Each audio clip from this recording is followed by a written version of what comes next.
This podcast is a member of the Voices of Wrestling Podcasting Network. Visit voicesofwrestling.com to hear the rest of our great podcasts, as well as show reviews, columns, opinions, and updates across the world of wrestling. Very, very, very, Mickey, Fishy, Fishy!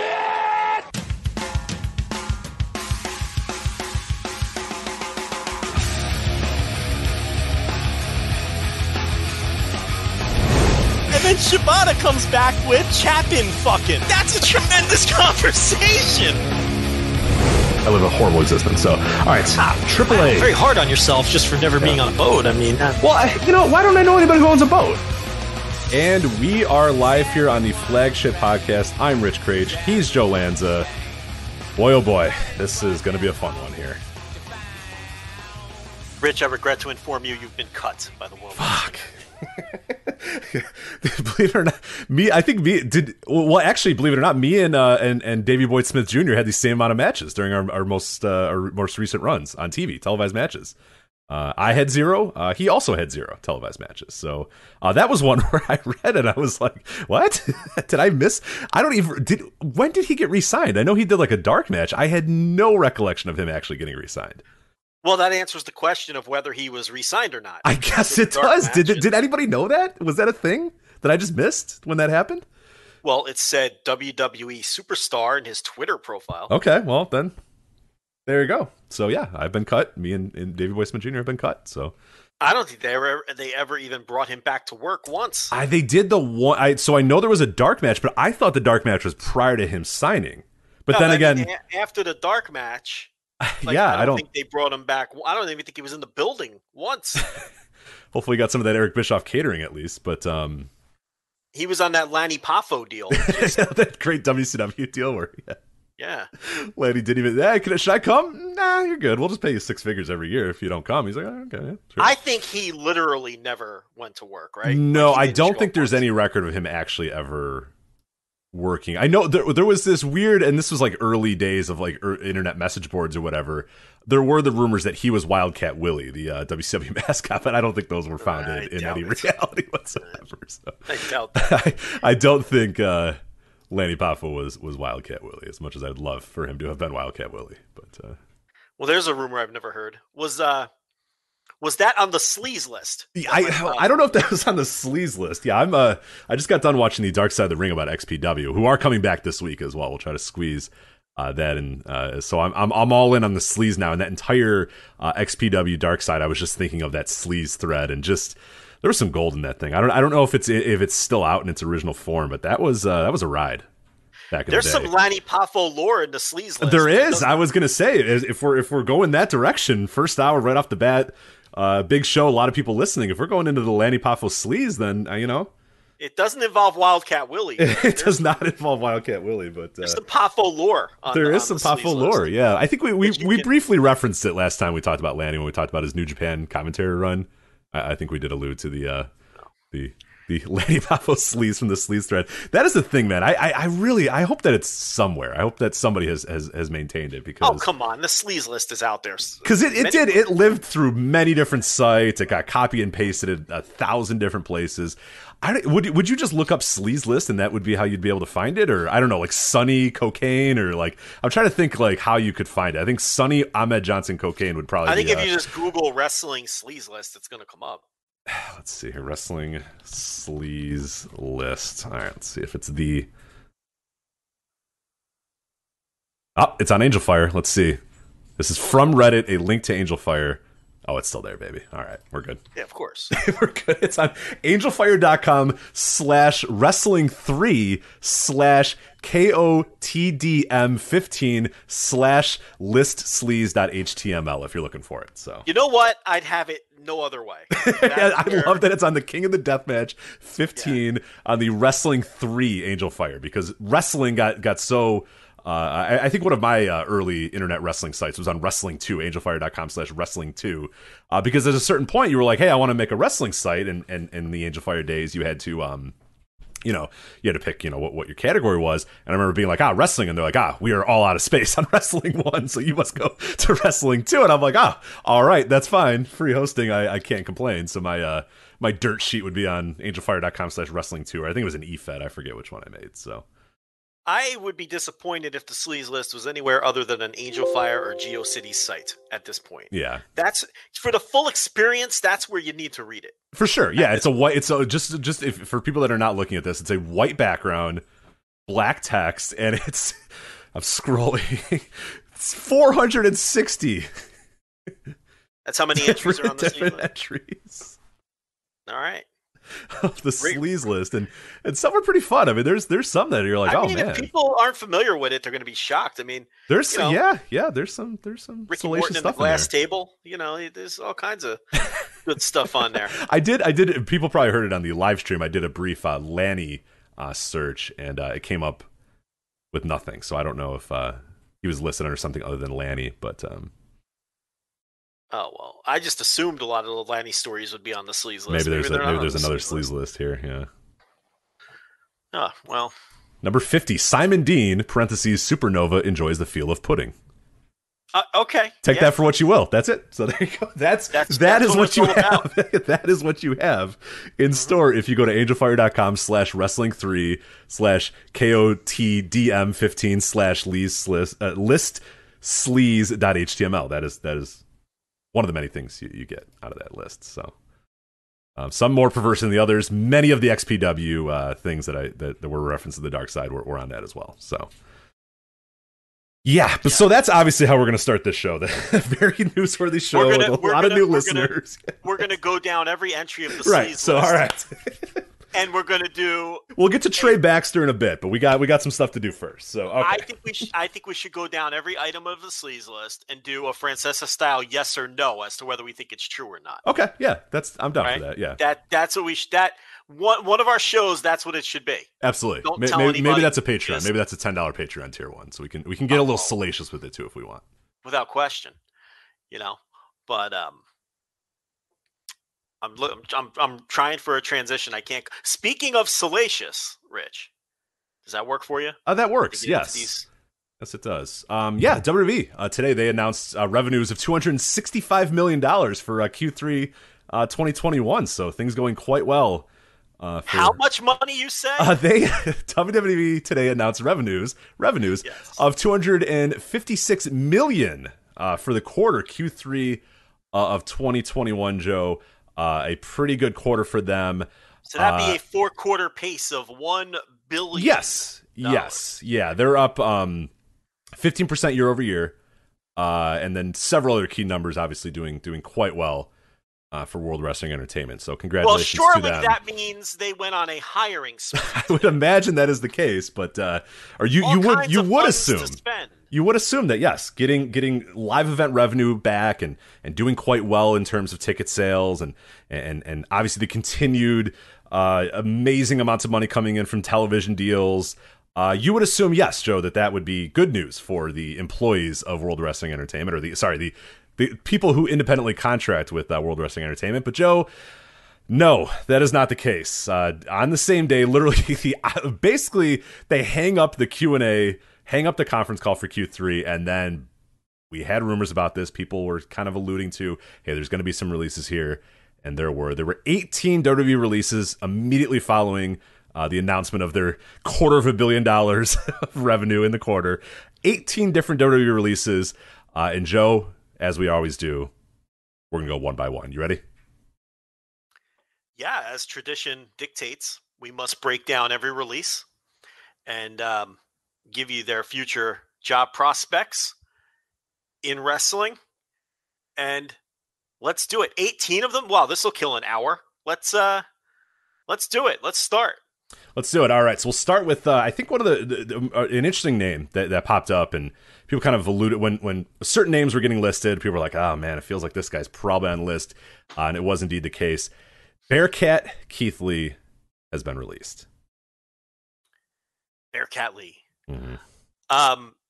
I would say that he's one of the ones, and there's going to be a few where I talk about this, where it was pretty obvious from the start that Vince McMahon was not a fan of this person. Yeah, didn't get it. Didn't understand it. Didn't get it. Didn't understand it.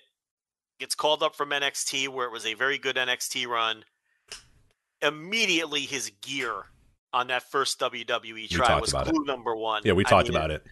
And we said it and people got mad at us and we're like, no, look, like Vince saw the guy and said, no, you're not coming on my TV looking the way you do. And you are slovenly. You are out of shape. That's exactly what he thought about the guy, because look how he tried to hide him with the gear. Not even just the shirt, but like even the shorts like looked like a skirt. Yeah. Like the shorts were designed. So clearly Vince didn't like this guy's physical appearance from the jump. And then it was just a series of restarts and reset buttons and repackagings all the way up to this Bearcat Lee thing. So I think we can chalk this one up to the big guy just didn't like this dude for whatever reason, whether it was his physical condition or the lack of intensity is something that I've heard, that Vince didn't feel like he had enough fire. Yeah, maybe too nice of a guy, because we've heard nothing. I mean, anybody who's ever met Keith Lee always comes back with like, this is one of the nicest human beings on earth. You know what I mean? Just a super nice dude and super cool laid dude. back, soft spoken. Yeah. So I don't know. He just clearly didn't like the dude, and constant repackagings are something that is a surefire sign. And we'll talk about that when we get to Karrion Kross. We may as well just do him next then. But Keith Lee's going to do well. Wherever he goes, whatever's next for Keith Lee, I have all the confidence in the world, because the guy's great. He's great. Obviously, that's one of the ones where if you're Tony Khan, that's a name you're jotting down off of this list. I mean, he would get Keith Lee over in one night, because you know what he would do? He'd let him be Keith Lee. The Keith Lee that got over everywhere he went until he got to the WWE main roster and got over. I mean, that Keith Lee independent shtick got over in NXT, just being Keith Lee. You get to the main roster and McMahon feels like he has to tinker with everything, and he never really got over. And why could he? He probably didn't feel comfortable in his own skin. Well, there was also the reports too that they didn't like his work style, which I mean, anybody who ever saw Keith Lee work knew that there was probably one company in the world that wouldn't get Keith Lee and wouldn't enjoy the way that Keith Lee worked. I mean, everybody else got it. Everybody else understood. That's awesome. The key part of Keith Lee that made him great was that you saw this guy come to the ring, and if you had never seen him before, you're like, oh man, that guy's huge. Like, wow, look at this. And then he would do a tope, he would do a suicide, he'd do crazy stuff like that, and you go, holy shit, like that guy is unbelievable. The stuff that he can do, the athleticism he has at his size. Every other company in the world knew how important that was, and how to push that, and how to use that, and how to utilize that, and how to make that his aura, make that his niche of like, oh my God, like look at this guy and look what he can do, except for one company. And it was very clear. And there were reports, obviously, really early on in the WWE days, after the skirt, after the shirt, all that sort of stuff, that, they kind of sat him down and said, no, none of that flipping stuff, none of that stuff. You're a big man, work like a big man. And that's just not the best. I mean, talk about accentuating positives and hiding the negatives. That's just not accentuating the positives of Keith Lee. So, they try to fit everyone. They try to fit everyone into their box instead of exemplifying positives and hiding negatives. Which every other company in the world did with Keith Lee. Every other company in the world that he worked with. Right. Just let him be Keith Lee, because it works everywhere. And there's the whole report that he got sent back to do NXT training in between television, which I think a lot of that was overblown, getting sent back to the PC to do training, because I think a lot of people do that. But but still, it was an embarrassing report to come out, and I don't know. A lot of people are surprised by this one. I'm not. I mean, maybe because he recently got another repackage with the Bearcat thing, and they seem to be behind it. I mean, I think they were just tweeting about him from the official account like yesterday. But again, the right hand never knows what the left hand's doing in this company, and ultimately, if it was that time, if it was another new quarter and it was time to cut people, I'm not stunned that he was on the list. It never seemed like he was over with the person that matters. Right. We always talk about this and all the, oh my God, it's Nick Khan, and oh my God, it's this guy. And all. At the end of the day, it's one guy who decides. And if that one guy has decided, hey, are we keeping Keith Lee or getting rid of him? There's no doubt in my mind that Vince McMahon is probably more on the, well, whatever, just get rid of him. I don't care. I really have nothing for him. Yeah, we tried this Bearcat thing, but yeah, if he goes away tomorrow, it's not going to bother me. And he's gone, but he is an interesting name. Circle him for sure. He will be back. We will see him many, many, many places. I would think his phone will not stop ringing until, he can work anywhere he wants. Yes. I mean, any indie will take him. I can't imagine AEW wouldn't be interested.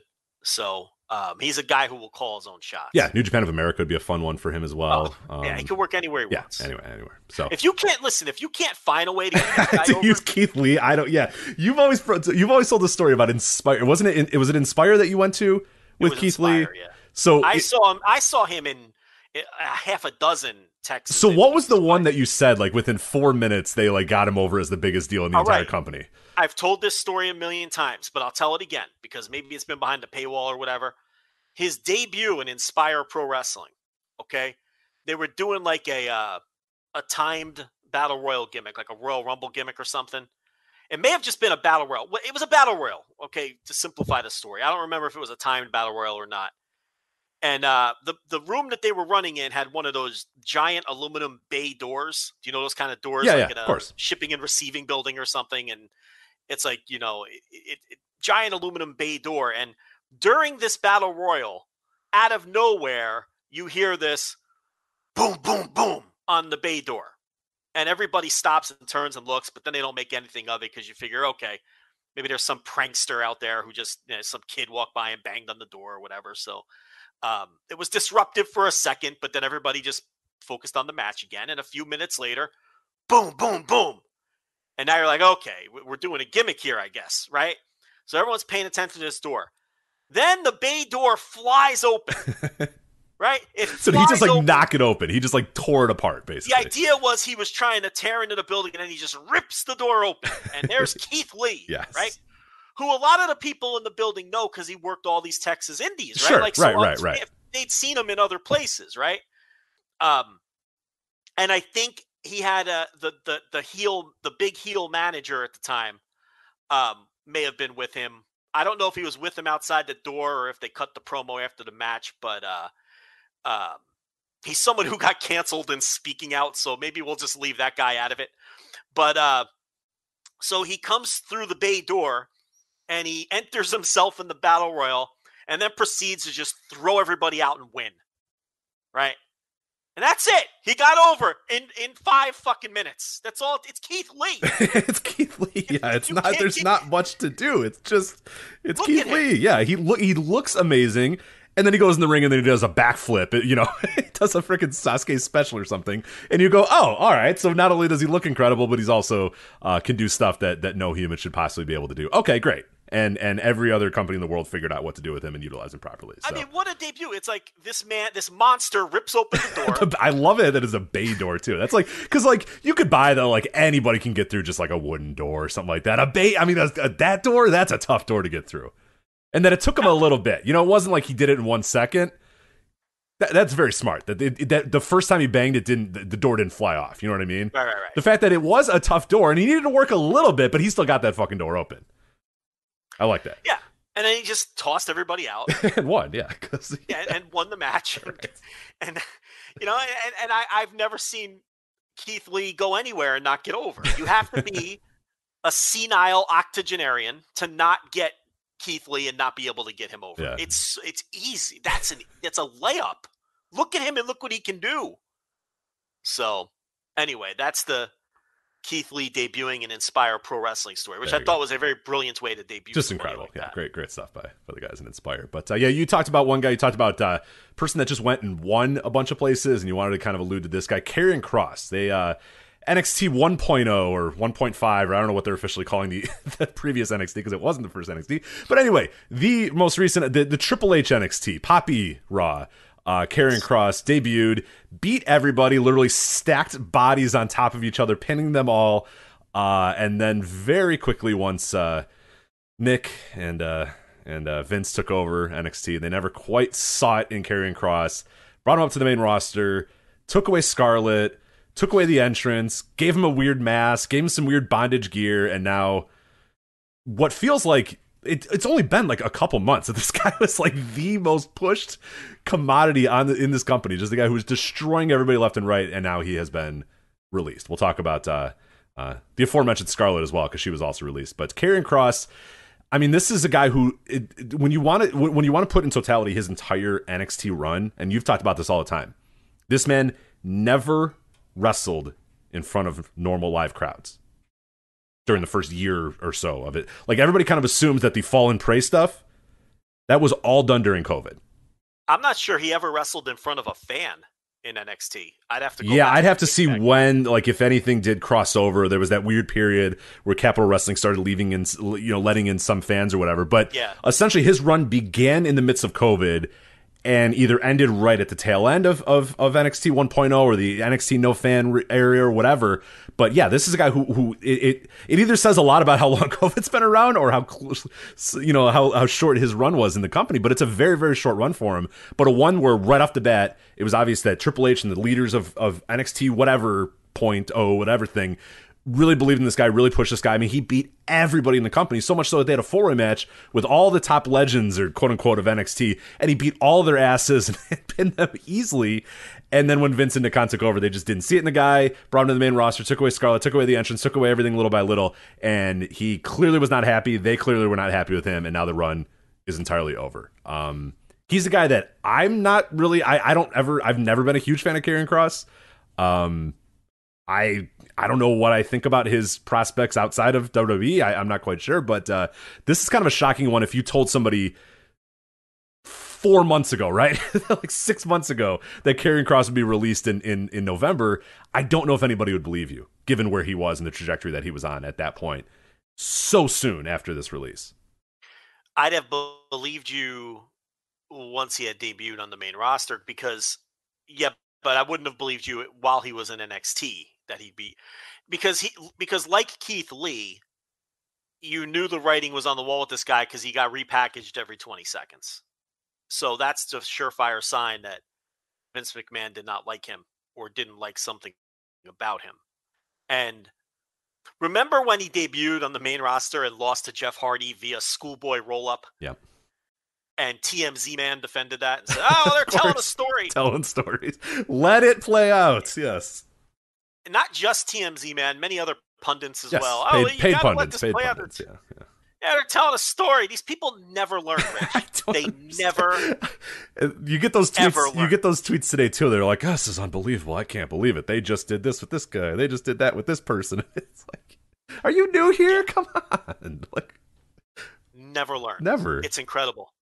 We knew he was dead right then and there, and then, like you said, getting sent to main event, dusting off the old Hercules Hernandez gear, and having him come out with all these wacky looks, and it was very similar to Keith Lee, where they managed to get. Well, see, the thing with Karrion Kross, like we said, we don't know if he was truly over in NXT because he never appeared in front of a fan. Okay, and it's like we think that he was over with the core fan base because he seemed to be over on Twitter. The WWE fans seemed to enjoy his act on Twitter. The act, at least, especially at first, was very much over. And remember, we would rip the entrance because we thought it was corny as hell. Oh, I hated it. Yeah. I thought, and my thought on it was that entrance is never going to work on the main roster because it's too lengthy. You can't come out in a random second hour of Raw and do this, 6-minute entrance every time. And they're not going to let you do that unless you're a superstar. Mid-carders don't get entrances like that. So to me, I was like, the problem when he gets called. Yeah, he was getting a Triple H WrestleMania entrance every single week on NXT, and that was just not sustainable. I thought that's the end of this act because on the main roster, because they're not going to get the entrance. And then if they don't have the entrance, what are you left with? A below average wrestler who blows up if he's in the ring for longer than 5 minutes. He can't really go. And the whole act was the entrance. So I thought they were doomed because of that. Then they get called up and they break them up immediately. And it's like, oh, they were doomed before the entrance had nothing to do with it. They were just doomed from the get-go because they obviously didn't like Scarlett because she got cut. And they never let her do anything on on main roster. I think she had that one match where they tried her out as a wrestler, which I would advise not the best way to use Scarlett Bordeaux is as a professional wrestler, and that's the way that they chose to at least try her out.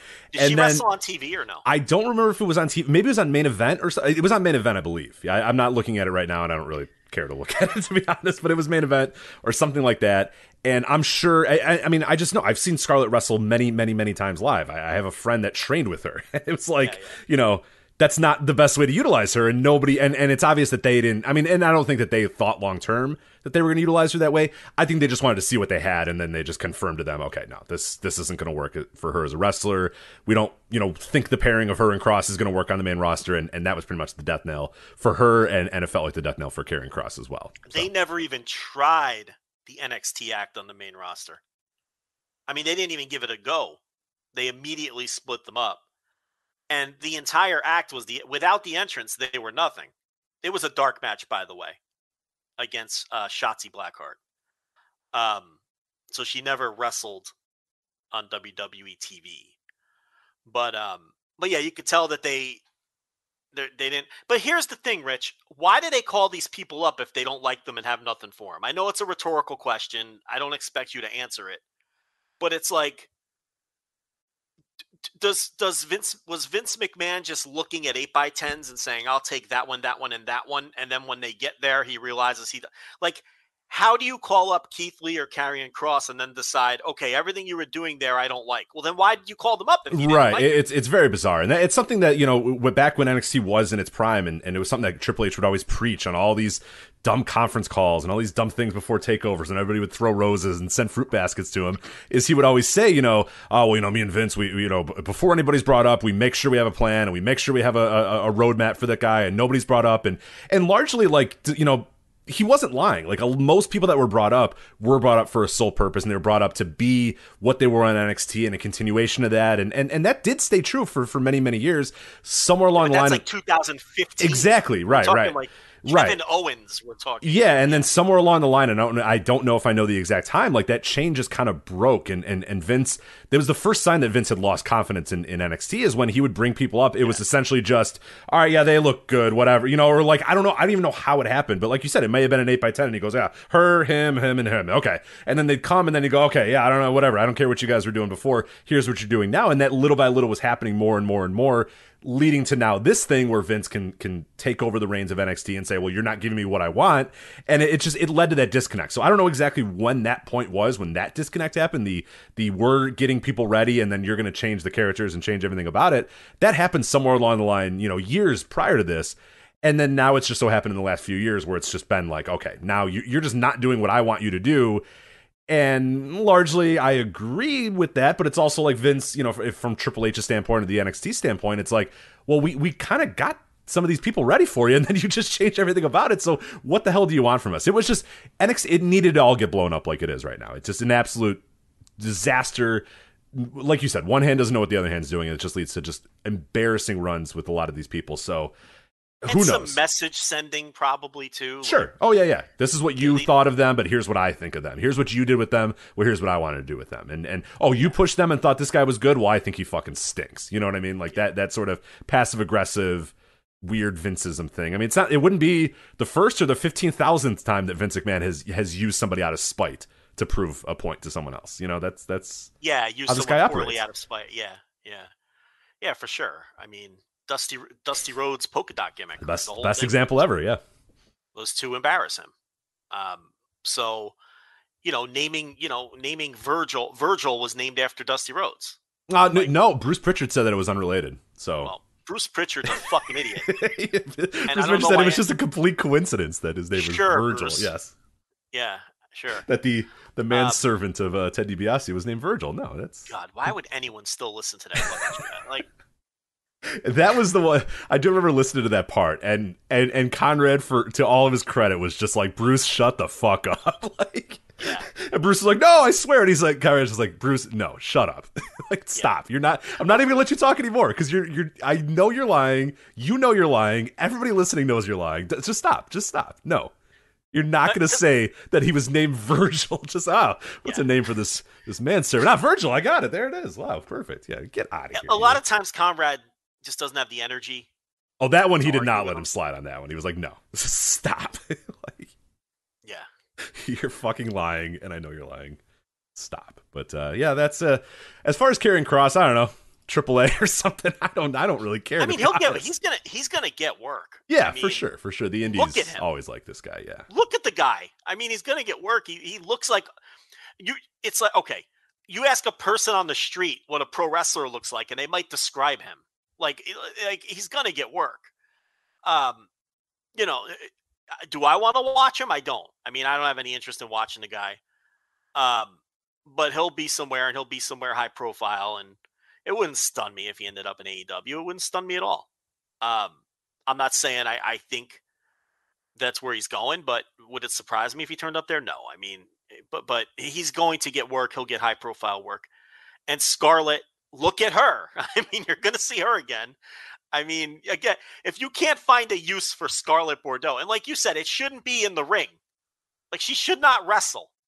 But I can find something for her to do on my wrestling roster. For sure. And one thing that I've always seen, the companies that did utilize Scarlett the best is because she's capable of doing some things in the ring. You know what I mean? She's capable of doing moves. She's capable of taking bumps. She's capable of doing some things. And you know, locally, I saw AEW use her in that role a bunch of times. She would be the manager for somebody, and occasionally she would run in and she could take a bump, or she would run in and sometimes she'd hit her Hurricane Rana, or she'd, you know what I mean? Like, she'd do stuff like that. And that's the best way to utilize her, is have her primarily be a manager, but also be able to get in the ring and get physical and that sort of stuff. Like, you know, largely, and again, I'm not comparing the two, because obviously one of these people that I'm saying was a very good wrestler and way better than Scarlett, but like late era Sherry Martel, you know, when she was in WWF or WCW, they didn't utilize her as a bell-to-bell in-ring worker, but when she had to go in there and, you know, do a crossbody off of a cage, you could say, well, she knows what she's doing. You know what I mean? It's not like telling Sable or Tori Wilson, hey, we need you to do a Hurricane Rana, and it's like, oh, okay. And I think Sable did do a Hurricane Rana at one point. It was not very good, but like, you know what I mean? Like, she's a trained wrestler, so you know that, okay, when you do want her to get physical, when you do want her to do something, she can at least do it and be able to kind of pull it off a little bit, and that's the best way to utilize her. I mean, heel wrestler with a smoking hot female manager is like, it's a pro wrestling statement. It seems like an easy win. Yeah. Like, I mean, it's not, you know, so I don't know. And she seems eager to get out there. She's putting out her booking address already. I know. Okay. I'm excited. Yeah. She goes, I'm free 30 days. Like, yeah, I'm excited, man. Let's, I mean, I don't know why I'm that excited, you know, but like she got, you know, she's tweeting out. I'm liking it, you know? Well, you think you're in this hot act because they're pushing you to the moon. You never lose a match. You get called up. They immediately split you up. They never put you on TV. They bury the other half of your act. And this goes on for months and months. You could imagine where she is in her headspace. Yeah, sure. She's one of the people who's happy to be released. You know, because she obviously saw they had no use for her or him. And now, you know, she's eager to get back out there. So good for her. And speaking of breaking up hot acts coming off of NXT, I guess this would be a good spot for B-Fab to cross her off the list here. So let's do her now. Yep, B-Fab also released. Brian Alvarez did tweet this out, that she had just signed, and I don't know the truth of this exactly. I'm not quite sure, but he did tweet out that she had just signed a new deal last week. Well, I mean, they probably all got a main roster deal. Yeah. All four of them. And it's like, this is another example of an act. Now, this act did appear in front of fans and did get over in front of crowds in NXT. And they were there for the transition from poppy NXT to NXT 2.0. And it was very obvious that they were one of, if not the best act on NXT 2.0. Hit Row, I'm talking about, of course. Yeah. So they get the call up, and what did everybody say? They may split them up. They may, and then we hear reports. Oh, they're going to push Top Dollar, and they're going to team Swerve and Ashanti as a tag team, which already is completely changing the dynamic of the act and why it got over. So you know you're in bad shape right off the bat. And what was the other bad part of that? No mention of B-Fab in those reports. Yeah, she was just immediately gone and immediately out of the picture. Not even mentioned. And we don't know the plans for her. We know Swerve is being downgraded to the tag team because he was the lead part of the act, and the plan is to push Top Dollar. Then they do debut on SmackDown, and it's Swerve and Top Dollar in the tag team. You know, so they don't even know what they're doing with this act. It hurts your brain to try to think of it. And it's like, imagine working in this company. Like, oh my God. And again, it got over in NXT, and you called it up because presumably because it got over. Then why are you changing everything and then cutting one of them. It doesn't make any sense. Now, do I think B-Fab is any good? I don't. We saw her wrestle once and she was atrocious. It was not good. It was not She good. was awful. And it's not even fair to her because she gets called up way before she's ready. She wrestles a hardcore match before she's ready. Of course she looks terrible because she's also in there with someone who's not ready. So it's not her fault that she's atrocious and wasn't ready and got called up and then got put in the... Now, you want to make her part of this act and just have her be part of the act while still training. But why put her in the ring and embarrass her in that way when she wasn't ready to do that, right? And then why call the act up if you're not fully... Like we just talked about. What's going on? Like, why are you calling them up if you're already breaking up the dynamic and doing it differently than it was done in NXT and then cutting one of them immediately? And again, I don't think you'll ever see her wrestle again. She's one of these people who will just disappear and you'll never hear from her again. And in 10 years, you'll say, oh, remember B-Fab? Because she wasn't even, she's like not even done with her. She like can't wrestle. She's not done training. Like, right. I forget. Do you remember her background? How she got into the business? I actually don't. I don't remember. But it doesn't matter. Like she's obviously awful. Like she can't go anywhere. Right. She's not going to leave WWE and now go join like, the Santino Brothers, wrestling academy or whatever. She has no name value either. Right. What are you going to put the artist formerly known as B-Fab on your poster? FKA B-Fab. Yeah. FKA B-Fab. Yeah. I mean, so she's never going to wrestle again. Yeah. And it's just the whole Hit Row act. I mean, it's like, it felt like they may have had something and in record time, they find a way to fuck this one up. And it's not like they weren't warned. And the problem is this Top Dollar and even Ashanti, saw some of his tweets, they're out there chirping constantly, and it comes back to bite them almost immediately. The Top Dollar tweet. Oh, unlike the other people who got called up, which you shouldn't be ripping the people you work with, but, we know how to promo, so, we'll be fine. What is this guy talking about? When has Top Dollar ever cut a promo in his life? Like, has Top Dollar ever stood in the ring with a microphone in front of 12,000 people and talked people into a building? He's so out of line with everything he says, and it's going to sink everybody else. Like, you can't talk. He doesn't understand pro wrestling politics. That's the problem with this guy. It's not going to go well. That's the only warning I would give to anybody that tweets like this is it's not going to go over in your own locker room when you're saying, other people are failing because they can't promo. Right. I can promo. I've never heard Top Dollar say anything other than, you know what he does? He stands behind Swerve Scott and he says, let him know. That's that's not a promo. Right. It's I like the act. It's a cool act, but yeah, it's not quite, you're not, you're not Jake the Snake Roberts, pal. Like, reel it in a little. Like, and it's off-putting to the other people in the locker room. And I don't think he understands that part of it. Because you don't see Shane Strickland tweeting this stuff out. Because he understands, because he's been in the business for more than 10 minutes. I mean, this Top Dollar had 6 matches in his life. Yeah. And he's talking about how he's such a great promo, and you turn around, and it's like, they already cut one of you. So it's like, that tweet has already come back to bite him. Right, this company, being fiercely loyal to World Wrestling Entertainment is definitely not a winning proposition for most people. That's all I'll say for a lot of these people. And already now, weeks into their main roster run, one of them is already gone. Does not bode well. And I looked her up. She came on through a tryout as well. So she is not she came in through a tryout. PC, she's not, like you said, she's not going on the indies. She's probably not going to a training school and saying, you know what, now I'm hungry to work, and she's going to work the next Shimmer round or whatever. It's probably it for BFAB. So. I mean, you're Shane Strickland. You got to pull this guy aside and say, "Hey, man, you're gonna get heat. You're gonna put heat on all of us." Right, and I have to work. If I ever get released, I got to work with a lot of these people again. You know what I mean? It only takes one more week, because they debuted on SmackDown to crickets, Rich. Crickets, and this was an act that did get over in NXT, and it's like one more week of that, and Vince is in the wrong mood, and it'll be 2 down.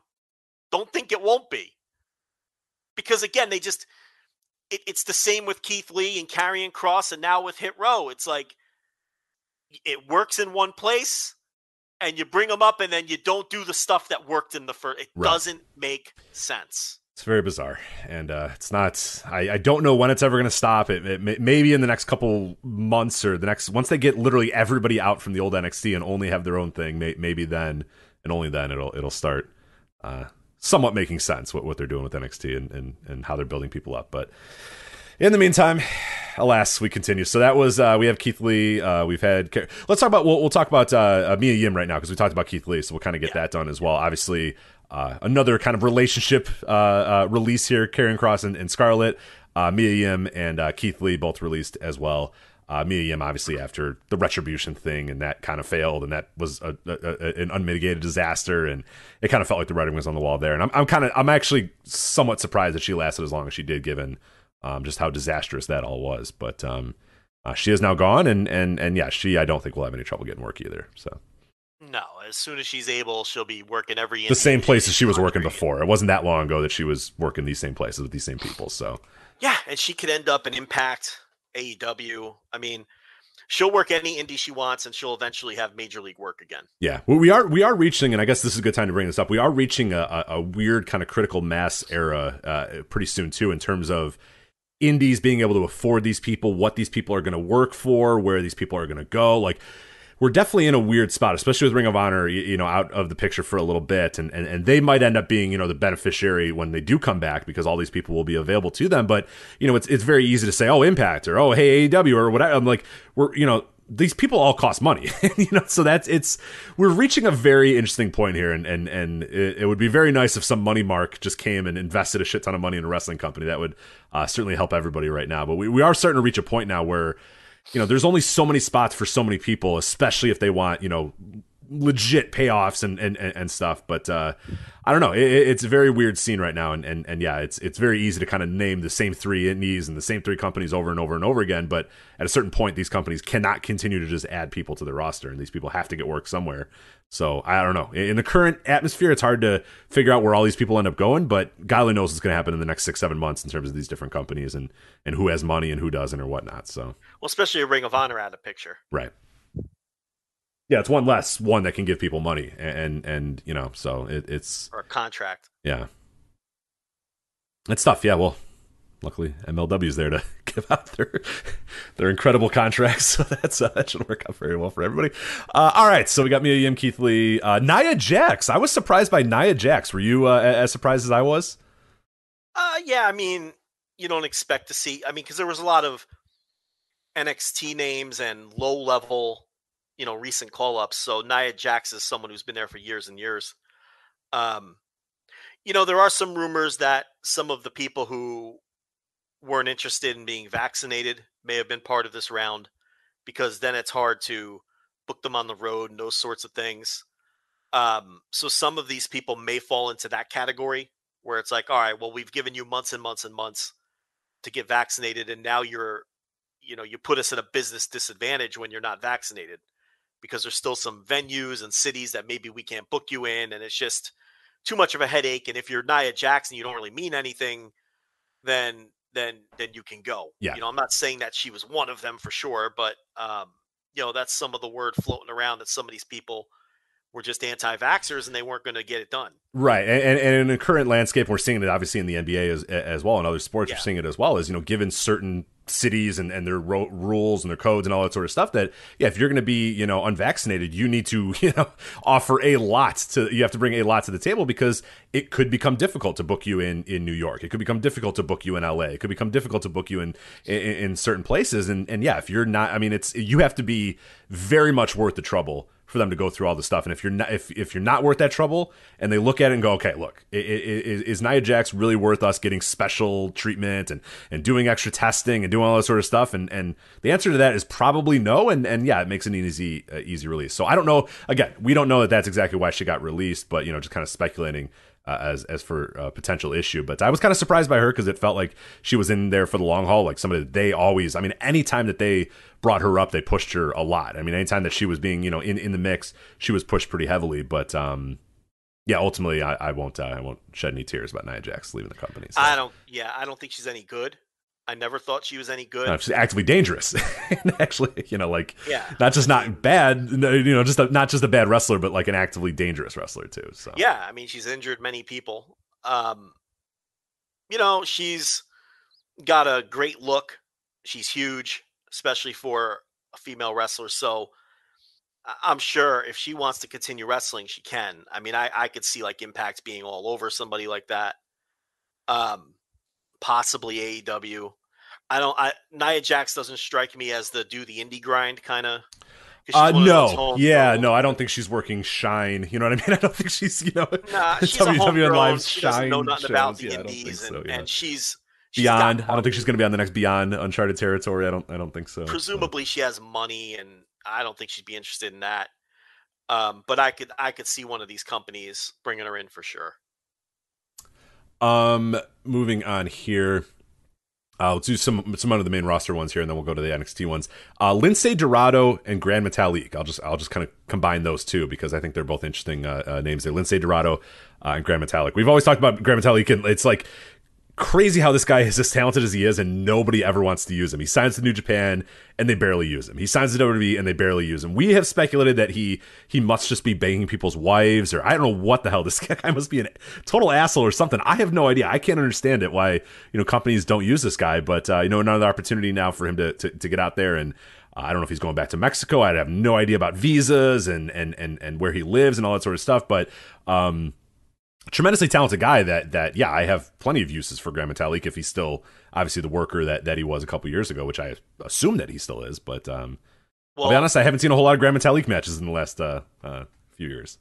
Well, CMLL never pushed him either. There's nobody pushes right. the guy. I don't know why. It's very bizarre. But if Tony Khan wanted to, he could put the Lucha House Party back together now because he. Oh, you're right. He's got them all. Yeah, you're right. Right. Just in time for the Trios tournament. Yeah, and Metalik only 33 years old, by the way. It feels like he's been wrestling for decades, and he has, but yeah, he's only 33 years old at this point. Once we finish up this TBS title tournament, and then we can finally roll out these Trios titles, because I definitely think politically they wanted to do a second women's belt before they did another men's title, just so they wouldn't have to hear, that's how I feel about it. I feel like politically the move was to do the second women's title first, but that Trios title is coming. And that's an interesting thing, I don't know if you'd want to I don't even know if those guys would want to just recreate that same act, but if they did, it's on the table and that's something you could do. I mean, these are both super talented guys, especially Mascara Dorado, especially him. And I mean, he could obviously get work very easily back in Mexico.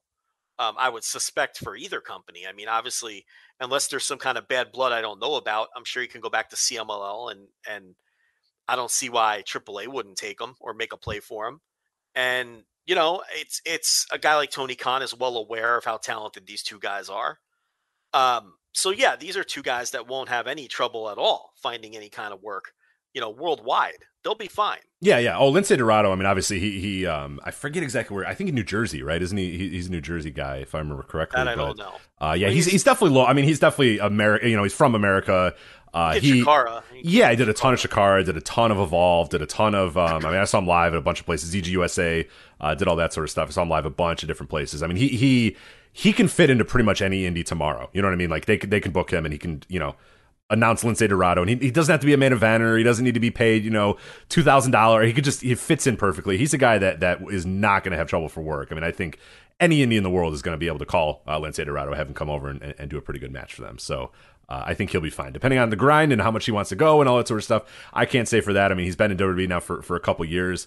You kind of get used to that lifestyle, but he's a guy who worked the indies for many, many, many years. Almost, I think, God, maybe even a full decade before he came to WWE. So I think he's probably got a lot of those connections still around as well. So it all depends on how much you want to grind, what you want to do. But I think he'll be fine no matter what he ends up doing. So yeah, we talked about Harry Smith already. Okay, I did great. That's like why'd you hire him? I just don't understand. Very bizarre, very strange. But Harry Smith gone again in the BFAB. We've talked about her as well. So that is the main roster releases on NXT. We've talked about Scarlett already. Ember Moon.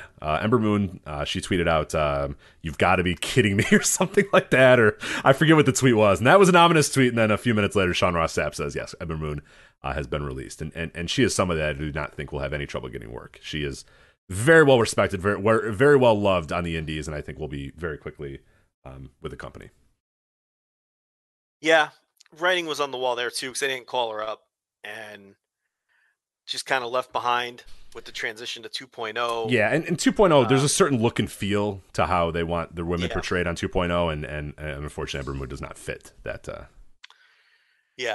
That category that they're looking for right now in 2.0. So whether it's age, whether it's looks, whether it's body, whatever, it just doesn't work. She's a wrestler. Yeah, she's a pro wrestler, not a not a member of Toxic Attraction, unfortunately. So right, but I think she'll be all right. She'll she can get work on the indies immediately. As far as Major League, I'm sure she'll get looks. I didn't love her WWE work, to be honest. I'm very up and down on Ember Moon. I think at times she looks really good, and other times I think she looks pretty bad, to be honest.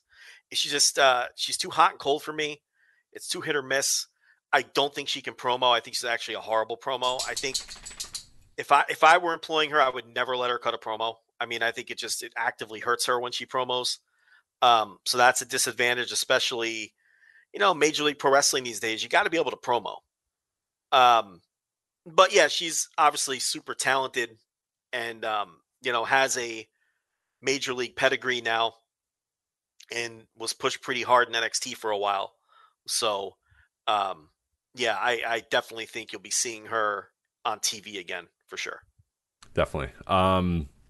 Moving on, more NXT ones here. Frankie Monet, another recent acquisition to NXT, the former Taya Valkyrie, currently married, so right? In 31 days, she'll be an Impact. Yeah, for sure. To reach, go right back to what she was. You can pretty much just tell it. You don't even have to tell like a long story about where she was gone. She could literally could have said, "I was on a vacation and now I'm back." You know what I mean? It was so soon after her Impact run, and yeah, maybe AAA. Depending on wherever. I mean, there's plenty of places she can go, but I do wonder what Johnny Drip Drip is thinking about this as well. Probably not super in love with this release here. Didn't he just move? Didn't he just move to Orlando to accommodate all of this? Mm-hmm. Yes, he did.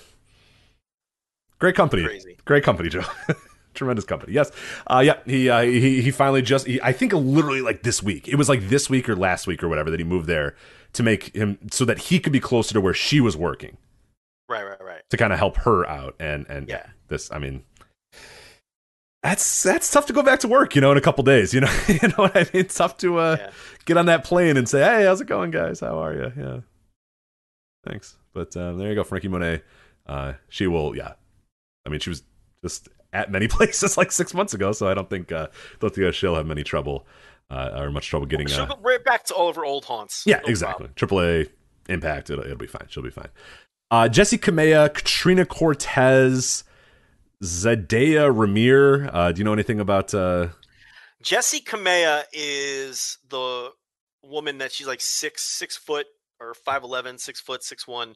She was in late era Evolve as part of the crossover program with the people that weren't quite ready for NXT TV, but they were, on the verge. The Denzel DeJournays and the Dan Mathas, like that. Yeah, right. Yeah. Mm-hmm. She was, on a lot of those Evolve shows, and it was very much a work in progress. Very didn't have the right kind of wrestling coordination a lot of the times, and I never saw, other than her size and her look, there was nothing there to me. I mean, it was a little tough. Yeah, this is one that's not super surprising. Like, this is kind of even an old era NXT release here, where it's just like, we're kind of we're at a crossroads here. I didn't see someone who was ever going to grow into a competent bell-to-bell pro wrestler. No, it's one of those people that you see it or not. You know what I mean? There's sometimes you need to refine somebody. You need to take them, they need to work here and work here to kind of get it. But she kind of had that weird sort of, just didn't have it. Didn't feel like she, Yeah. It's hard to describe. You know when you see it and you're just like, yeah, I don't know. This might not work. I was never high on her. I didn't think it was ever going to happen. Now, who else? Who are these other two now? So Katrina Cortez, you might remember her. Now, okay, so Sean Ross Sapp claims she was with Phantasmo's group, but I think he's got the wrong I think he got them mixed up. I think he's wrong. Yeah, I don't think she was there. I know that she was the masked woman. Is that who it is? Okay. Yeah, she's from Chile, I believe, and I think she did like a mixed tag match one time with Sin Cara. And then they put her on NXT, and then she had done a little stuff here and there. I think she may have been doing stuff I don't know if it was 205 Live or whatever. Like, she had popped up every so often. She had been there for a couple of years, I think 2 or 3 years or whatever. And she would occasionally pop up and then go away, and then occasionally pop up and then go away. And I think does jobs. Yeah, pretty much. She was just doing jobs, just kind of working her way through. And she's still very, very young, but she has an actual wrestling background as well. I know she trained different places and whatnot, so she can obviously go back there. But I don't know what the Chilean wrestling scene looks like right now for her. So yeah, I saw some reports where she was confused with the woman that's part of Phantasmo's group. That's not who this is. No, this is I know who you're talking about now. She just does jobs on TV. This Katrina Cortez. Yeah, so I mean, again, you can't really be surprised about this. This was someone who they didn't see any value in, because I don't think she ever won on TV. And if she did win on TV, it was probably ages ago. I'm looking at her cage match now, and she never won on TV.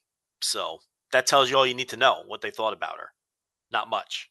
And the other name I mentioned there, I don't know anything about Zayda Ramir. Do you know anything about Zayda Ramir? Spell it. Zayda Ramir. Zayda Ramir. Yeah, I don't remember. Oh, okay, I do remember her. She came up through Booker T's school. Oh, this is... yeah, she's actually pretty okay, right? If I remember correctly. Wow, this one's surprising. She's a real prospect. Yeah, she was... Oh, she did Impact, right. That's who I remember now. Oh, yeah. Wow. I guess I didn't make that connection. That was her. AQA, that's who this is. Yeah. AQA. I know her as AQA. I didn't know her NXT name. Right. Oh, wow. Yeah, that's... Whoa. Okay. Huh. All right. Yeah, she's very young, right? If I remember correctly. I don't know how old she is, but she is a real prospect. A real legit prospect. This is someone where I'd get her. I'd get a hold of this one if I'm AEW.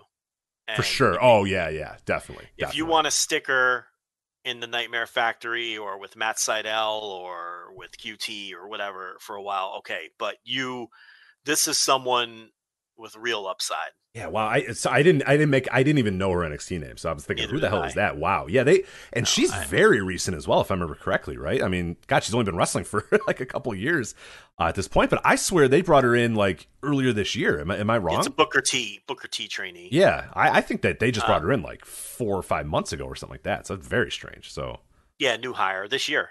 Wow. Yeah. So keep an eye on that one if you're looking for somebody that might surprise you out of this list. Keep an eye on her, because I think she's one that could definitely she's tremendously talented from what I've seen of her. So AEW's absolutely going to scoop her up as quickly as possible and put her on Dark or it's a high ceiling prospect. Whatever. Definitely. Yeah.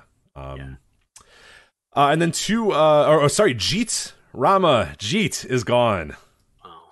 Veer stays. Jeet is gone. As long as they're not cutting Shanky. I think Shanky's okay for right now. Leave Shanky alone. Yeah, no Veer. Leave Veer and leave Shanky alone. But Jeet Rama is unfortunately. Well, didn't he kind of, after the roster reshuffle, kind of get left out in the cold? Yeah. I think all those other guys did their own thing, and then he was on the very weirdly named 205 Live these days. So, that wasn't good. He lost to Bo, which is never a good sign on 205 Live. So, that's the last I remember of Jeet. So, yeah, Jeet got lost in the shuffle for sure. They clearly did not have high hopes for Jeet anymore. So, yeah, no, he was the member of that little.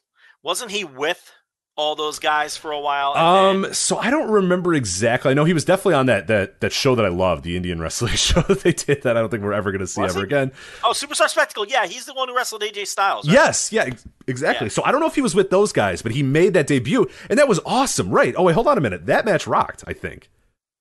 That match was incredible because they told a really cool story about him, and I forget what his background was, but it was really badass. And then AJ went out there and like worked with this guy, like let him get some offense, let him do some stuff. That was a great match, if I remember correctly. Great might be pushing. Great is a little strong. I love that show, Joe. I love that show. You know I did. I know. Yeah. Okay. No. So okay. The match that I liked a little bit more was the Guru Raj. I did not like. Okay. Against Finn Balor. Right? Yes. Okay. That's the one I liked a little bit more. Jeet was fine. Jeet was fine. Guru Raj and Finn Balor, that rocked. AJ Styles and Jeet was fine. Okay. Sorry. Yeah, I don't think AJ Styles and Jeet rocked. Yeah. Never mind that. Finn Balor and Guru Raj. Am I correct that rocked? No, that one I remember liking. Okay. I'm going to hesitate at rocked But right, somewhere between rocked and it was okay. It's somewhere between there, maybe. But okay, yeah. Sorry, the Jeet Rama match was not that good. So, sorry, pal. Yeah. So Jeet Rama's not the guy I'm thinking of. I'm thinking of because you're Veer, Shanky, and who were the two guys in the tag team in NXT with Stokely? Because that's what I'm confusing Jeet Rama with. Yeah. I can't remember the members of that team, but that's not Jeet Rama. I thought Jeet Rama was somebody else. Jeet Rama is the superstar spectacle guy who did 205 Live jobs. You're thinking of Rinku Singh and Gujar or something. I forget exactly. Yeah, Rinku is Veer. Rinku is Veer. Yeah. Guraj, who was I forget what they called. He had another name as well, but I forget what he's doing. Yeah, one of those guys is out of the picture now. Yeah, it's the other guy. It's that Guraj. I forget what his NXT name was or whatever, but yeah. And Shanky and Veer are still, but the other guy, and I thought Jeet was the other guy from that tag team who, that's who I thought this was, but it's someone else. I'm confusing him with that. Yeah, I forget. Right. So Guraj was the or forget it. I forget it. I might be saying his name wrong or whatever, but he was the guy that got in trouble for posting the Adam Cole Keith Lee photo. Remember that? Yeah. He's the one that had to do the apology in front of the locker room guys. So, Indus Shear was the name of the tag team there. But Indus Shear was the tag team, and I'm thinking of the other guy in Indus Shear who's not on TV anymore. Yeah, Surav. Surav, I believe, is his name or something like that. So, yeah, Jeet Rama's somebody else. Yeah. This is an old school. Look, you're never going to make it cut. That's all. Yeah, I think it was like 42. So it's not bad. And then the two guys, two interesting ones here. Trey Baxter. Jeet Rama is 40. Holy shit. Yeah, he's done. Yeah, I mean, he was never going anywhere. Let's be honest. After that great match with AJ Styles, that's super spectacle. Anyway, Trey Baxter, the former Blake Christian, already booked GCW. Already booking Blake Christian, by the way. So. He got released. Really? Brett was on the phone, I guess, immediately. I promise you, I will find the exact tweet. Yep, he's in a graphic. Let me get the exact that didn't take long. tweet from you. So who called who first? Did Brett call him or did he call Brett first? Nah, he got called. You think he called Brett? Or Brett called him? Blake Christian, I thought was very overrated, but I thought he did some of his best work on New Japan Strong. I thought his time in New Japan Strong. We talked about that. Yeah, we talked about it. Right before he got signed, it was finally kind of coming together. They kind of, cooled everything down with him a little bit. They kind of told him to take it a little bit slower, work a little bit more precise and stuff. And it was some good stuff. And then he was gone. Yeah, well, he got signed. Yeah. But I thought he was really improving working those New Japan Strong shows because I thought on the indies that he was very overhyped. So we'll see if New Japan liked him because they'll bring him back. They didn't. I don't think New Japan brought back. Who's the other guy? Taylor Rust. I don't think they brought him back. I was wondering that too because when I was looking at the most recent Strong things, I did not see his name, so I was kind of like, "Ooh, okay, well." Yeah, so we'll see if they bring Blake Christian back because I thought he was doing some of the best work of his career for New Japan Strong because I think he had focus and all of those things, which on the indies, you're just out there on a scramble. And yeah, they have not booked. What was he in New Japan Strong? Rust Taylor. Yeah, right? Rust Taylor. Yeah, Taylor Rust, or I forget it. I forget which was which. I forget because they switched it in a weird way once he got to WWE. So I forget what he was, if he was Taylor Rust or Rust Taylor. But he was Tyler Rust. Tyler Rust. That's right. And he was Rust Taylor on the indies and in New Japan. And he got scooped up by ROH, where he is Taylor Rust. Got all that straight? Tyler Rust in NXT. Yes. Taylor Rust in Ring of Honor. Rust Taylor in New Japan and the Indies. So I guess he figured by just adding the letter A to his WWE name, that was the way to go as he got back out there. But, for Ring of Honor, the indie shots he's wrestling as Rust Taylor, though. So there you go. There's a rundown of the Rust Taylor nobody asked names. For. That nobody in the universe asked for. But now you got all that straight. But the point here is New Japan didn't bring him back, and it seemed like they liked him. I mean, he was getting wins over like Rocky Romero, Russ Taylor. Yeah. I don't know if you remember that, but I do. Yeah.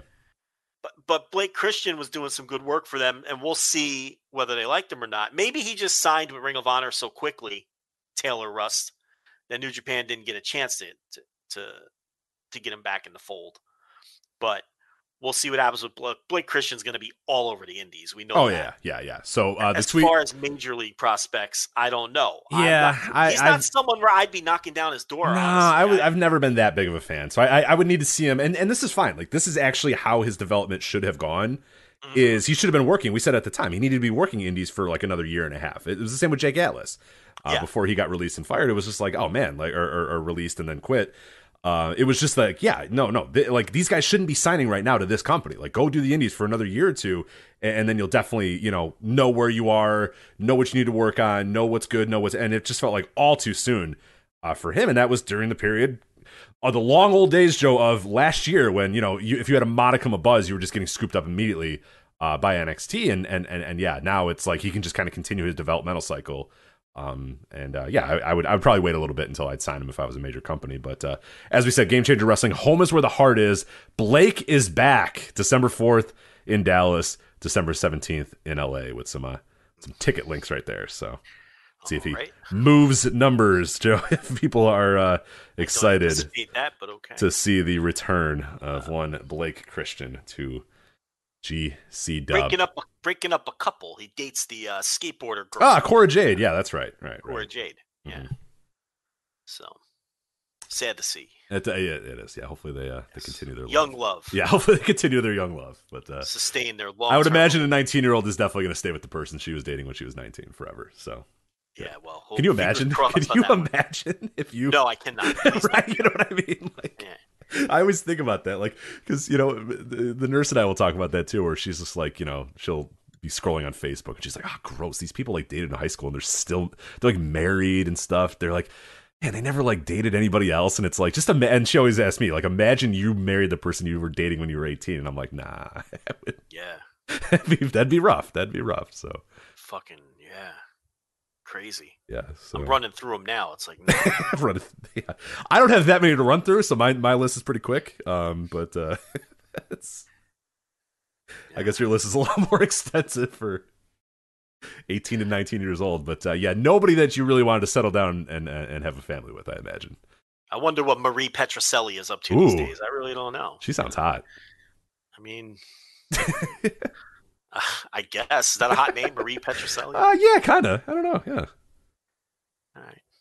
Sounds like a hot, little hot brunette. Sounds all right to me. Cara Macaluso, the whole gang. Nah, that one doesn't do it for me. I don't know. Something about Maria Petroselli does, but what was the other one? Cara Macaluso. Nah. These psychopaths. Are you doxing these people? these real they're all probably married by now. I mean, you're not, they're not going to have the same last names. So, boy, I think. Well, I believe one of them might have the same name that they had. Okay, we'll just stop because one of them might be a nurse. But anyway, no, I've looked all these people up. Okay. Neither one of them are a nurse. Right. So, anyway, I don't think I've stalked these people in the to figure out. Well, that's what she does. She's like. Yeah. That's what the nurse does. Like, I was dating this guy when I was 18. Like, oh God, look at him. He's a disaster. I'm like, okay, whatever. Like, absolutely. You got to do that though. Yeah. I mean, you gotta look them up. Well, I say that I don't want to marry the person. I still follow them and laugh at their misfortune in life. So it's incredible. What you shouldn't do is like look them up with your current significant other, because I was sitting around looking up exes with TLB. And mine are all so psychotic that it's not even a problem. So it went very poorly because one was a yoga instructor, one was like a doctor, and another had her Instagram was nothing but bikini photos, and she's still like fucking stacked. And I was like, you know what? Okay, we'll see that. I didn't. We're not looking anybody up anymore because that's fair. Then TLB's getting heated, and she's for like 3 weeks straight after that. I had to hear a yoga instructor, fucking yoga instructor. I'm like, what do you want from me? Yeah. She wasn't a yoga instructor when I knew her. Like you're eating dinner. Oh, you're gonna go with the doctor. Am I not good enough? You want the doctor? And you're like, no, you're fine. Like, yeah. I'm sorry, I can't give you what the doctor can give you. Sorry, I don't have the money that the doctor has. Like, I don't care. I'm like, we were 17. I didn't know she could lift her leg over her head. I mean, what do you want from me, the yoga instructor? This is all new information. There's a follow-up to that you just said that I'm just going to leave alone completely. So, I mean, I didn't at the time know she's going to be a yoga instructor. How was I supposed to know that? It's not fair to me. You know? Got to be fair to Joe here. Like, be fair to Flair. Remember? How's the doctor doing? She good? I guess so. She's a fucking doctor. I mean, I'm sure she's doing just fine. I don't know. Again, how do I know these things when I'm 18? But that was a big mistake that night. I thought I'd have a little fun. Yeah. See, mine are all like weird QAnon people, so it's a lot easier now to just. I don't have to worry about that same thing. They're like, they're so off the grid. It's not bad. So one has like multiple kids, and one's a weird QAnon person. So there's no, it's okay. QAnon people, huh? Oh yeah, it's pretty fun. So it's like an all time like, woo, like oh boy, that could have been disastrous. That would have not gone well if, anyway. But best of luck to Trey Baxter and Cora Jade on their continued love. Again, you don't know who's going to become a yoga instructor or a QAnon. Right, yeah. When you marry, if you marry somebody that when they're 19 or you stay with that person forever, God only knows where it's going to go and what directions it's going to go. So.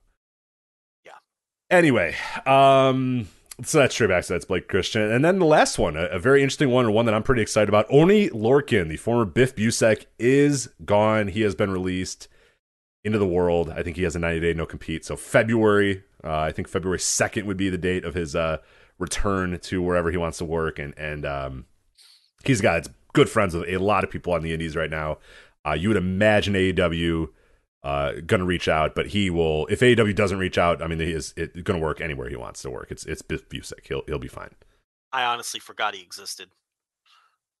You do forget him a bunch in NXT. Yeah, there was that while about 2 years ago where they were really using him, and then it just kind of all went away very quickly for Biff. So, 2.0, that was it for him. Yeah, definitely not what they were looking for that no. revision. But he had the tag team with Danny Burch, and not Danny Burch. Who was he in the tag team? Yeah, Danny Burch. And Right. Yeah. In the dying days of Poppy NXT, which ruled. That team rocked, by the way. Yeah, that's what I mean. All those hot tag matches against like Thatcher and Ciampa and people like that during that era. I guess Undisputed Imperium, era, some good matches with Imperium were all still there at the time. Yeah, but then when they switched over to NXT 2.0, that was it for him, because he wasn't, he may have done a job or two on TV, but again, he hasn't. I thought he was hurt. I might be wrong, but I thought, no, Burch got hurt. Burch is the one that got hurt. So I think once Burch got hurt, they just put Lorcan on ice. So yeah, but I mean, I would think that Burch is in trouble too. Yeah, there's a few guys that I was kind of surprised. Once I saw Lorcan, I was like, well, that's it for Tim Thatcher. Like, that's not going to last very longer. But Thatcher's another one. Yeah. But yeah, he was not listed. Burch was not listed. But I mean, you can pretty safely, I think, look at the NXT roster right now and pretty safely say, okay, none of these guys are long for this world. Like, if you're somebody like a Danny Burch, like, don't you just kind of, I would almost go up to them and say, like, hey, look, are you guys gonna do this or not? Like, just like, because I don't want to make any plan. I don't want to be like fucking Johnny Jip Drip and move or do it. I'm not ready to do anything right now, and that's a problem with it. That's why I say, like, imagine working for this company. If you're a Danny Burch or a Tim Thatcher, you got to get in a room and say, hey, what's going on? Like, are you guys gonna, like, if you're gonna release me, just fucking release me now. Like, I mean, that's one way to look at it. The other way to look at it is, they never asked me to come to work, and they're paying me. I guess you just gotta stay away, and as long as you don't uproot your family or do anything too wild, you just kind of stay out of the limelight and stay out of the crossfire. I guess that's the way. Yeah, I think I'd ride it out until they noticed I was still on the payroll. I mean, I wouldn't call attention to the fact that, hey, I don't fit your new vision. What are we doing with it? Like, I suppose. If you're by yourself, I get it. I think it's a little different if you got family and mortgages and bills and moving, all that sort of stuff. I think it's the opposite. I think if you have a family, you keep quiet and take that money. And if you're single and don't have any responsibilities and want to just get back on the grind, that's where maybe you raise your hand and say, hey, are we going to shit or get off the pot with me? You have less at stake. You know what I mean? I guess. I don't know. I look at somebody like a Johnny and a Frankie, and it's like, moving across the country, and then you're released, 2 days later. One of those things would really that'd make me nervous. It'd make me nervous to make any big decisions in my actual life, not knowing what my job prospects are going to be or if I'm going to get released. I have no job security right now as one of those people. And that would make it tough for me to work. Rich, like everything makes you nervous. I know. I'm very nervous about that. You're just a nervous person. You're constantly nervous. Yeah, somehow you're not. You would just walk in and, hey, how's it going, guys? Hey, how's it, fill up your coffee, walking by your Danny Burch, walking into the NXT locker room. Hey, how's it going? Hey, Everything works out. I don't get nervous about nothing. Yeah, tying your boots. Hey, how's it going? Nope, not today. I'm not in the book today. That's all right. No problem. Yeah. Pack your bag. You're out. All right. Yeah. Am I on the Everything sheet? Nope, that's all right. No problem. See you guys later. Yeah. You're just constantly anxious. So you're, you would get yourself fired. Yeah, for sure. No, I would rather know. I'd rather say, hey, if you're going to fire me, just fucking do it now so I don't make any big decisions that are going to the anxiousness of knowing I'm going to get fired but not knowing when is actually worse than just getting fired to me. So. Okay, well, listen, if I'm Timothy Thatcher, maybe I'm not buying a new luxury. Right, maybe don't buy the Porsche that you've been looking at, yeah. Right, but I'm also not eager to stop getting those paychecks for doing absolutely nothing. I mean, the guy hasn't been on TV since they switched over to the 2.0 thing. I mean, maybe he's helping train. I don't know the deal with any of it. Yeah, but it seems bizarre that they would just keep all these people if they're cutting all these other guys. Why would you retain Danny Burch and Timothy Thatcher? They're never pushing Danny Burch or Timothy Thatcher. Let's be honest. They're never calling them up. They're never pushing them. And if they do, they're going to be Drew Gulak. Another guy who should probably lay low and just, not be seen in catering for a while. Yeah. To see if he can just keep pulling down those, because Gulak, he's got some heat with some people in AEW. I don't think we'll ever see him there. Him and Cody. Yeah, that's gonna be a tough spot for that him. Pizza heat, right? The pizza heat. Him and Cody. Yeah. Where is that Cody bought pizzas. Remember that story? Cody. I don't remember all the intricate details of it. I remember the pizza and I remember the heat, but I don't remember all the other stuff. Yeah, it was at an Evolve show, and Cody bought pizzas for the fans. He bought 20 pizzas. So he's got pizza at his gimmick table. So if you come up and buy a picture or whatever, you can grab a slice of pizza. Yeah, right. Okay, right? Yeah. So Gulak is at another gimmick table, across the way. And he's mumbling to himself. He's like, oh, that's how you're over. Okay, that's why you have a big line, because you're giving everybody pizza. Well, And Cody took massive offense to that. Wrestling is so stupid. It's the dumbest thing ever. Drew Gulak thinks that he has no one in his gimmick line. Right, because everyone's getting the pizza from Cody, which is not totally incorrect. I mean, there is truth to that for sure. But he said to Cody, that's why you're over. That's why you have a line, because you're giving everybody free pizza. And I think that's bullshit and all this and that. So Cody went public with this and is saying how Drew Gulak, and he went hard on him. He called him a nobody, never was, never will be, who's never been over. And how dare he say that I'm not over and I'm just getting over with pizza and all that. And this is all public. So if he's burying Drew Gulak publicly, because you know how wrestlers are. Oh, for sure. Do it. Yeah. You know what I mean? Then I would assume that there's still some heat running deep between those two, or maybe they hugged it out later that night. Who knows? But, yeah, or there'll be a BT episode where Drew Gulak shows up with pizza or something like that, and then it'll all be forgotten. So yes, but as of last check, I don't think Cody likes. Not a big fan Drew of Drew. Yeah, well, of the Legal Eagle. Yeah, hey now, are you sure? Oh no, he was definitely the Legal Eagle. Yeah. The Swamp Monster days. He was the Legal Eagle. Orange Cassidy and the Legal Eagle, Drew Gulak, and Swamp Monster, and the whole gang, Rich. The whole gang in Evolve there during those days. Mm-hmm. But it's the Cody pizza story. So that's, I believe, got cut. That is it, I think. That's all that we have right now. So that's it for right now. Right. This from the F4W Online article.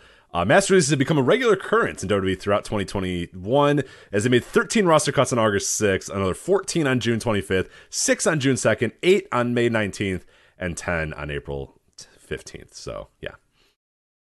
Cross and Lee, both former NXT champions, as well. Jax, former Raw Women's Champion, 2-time Women's Tag Team Champion as well. We should note that these were presented to these people as budget cuts. Yes, of course. That was given.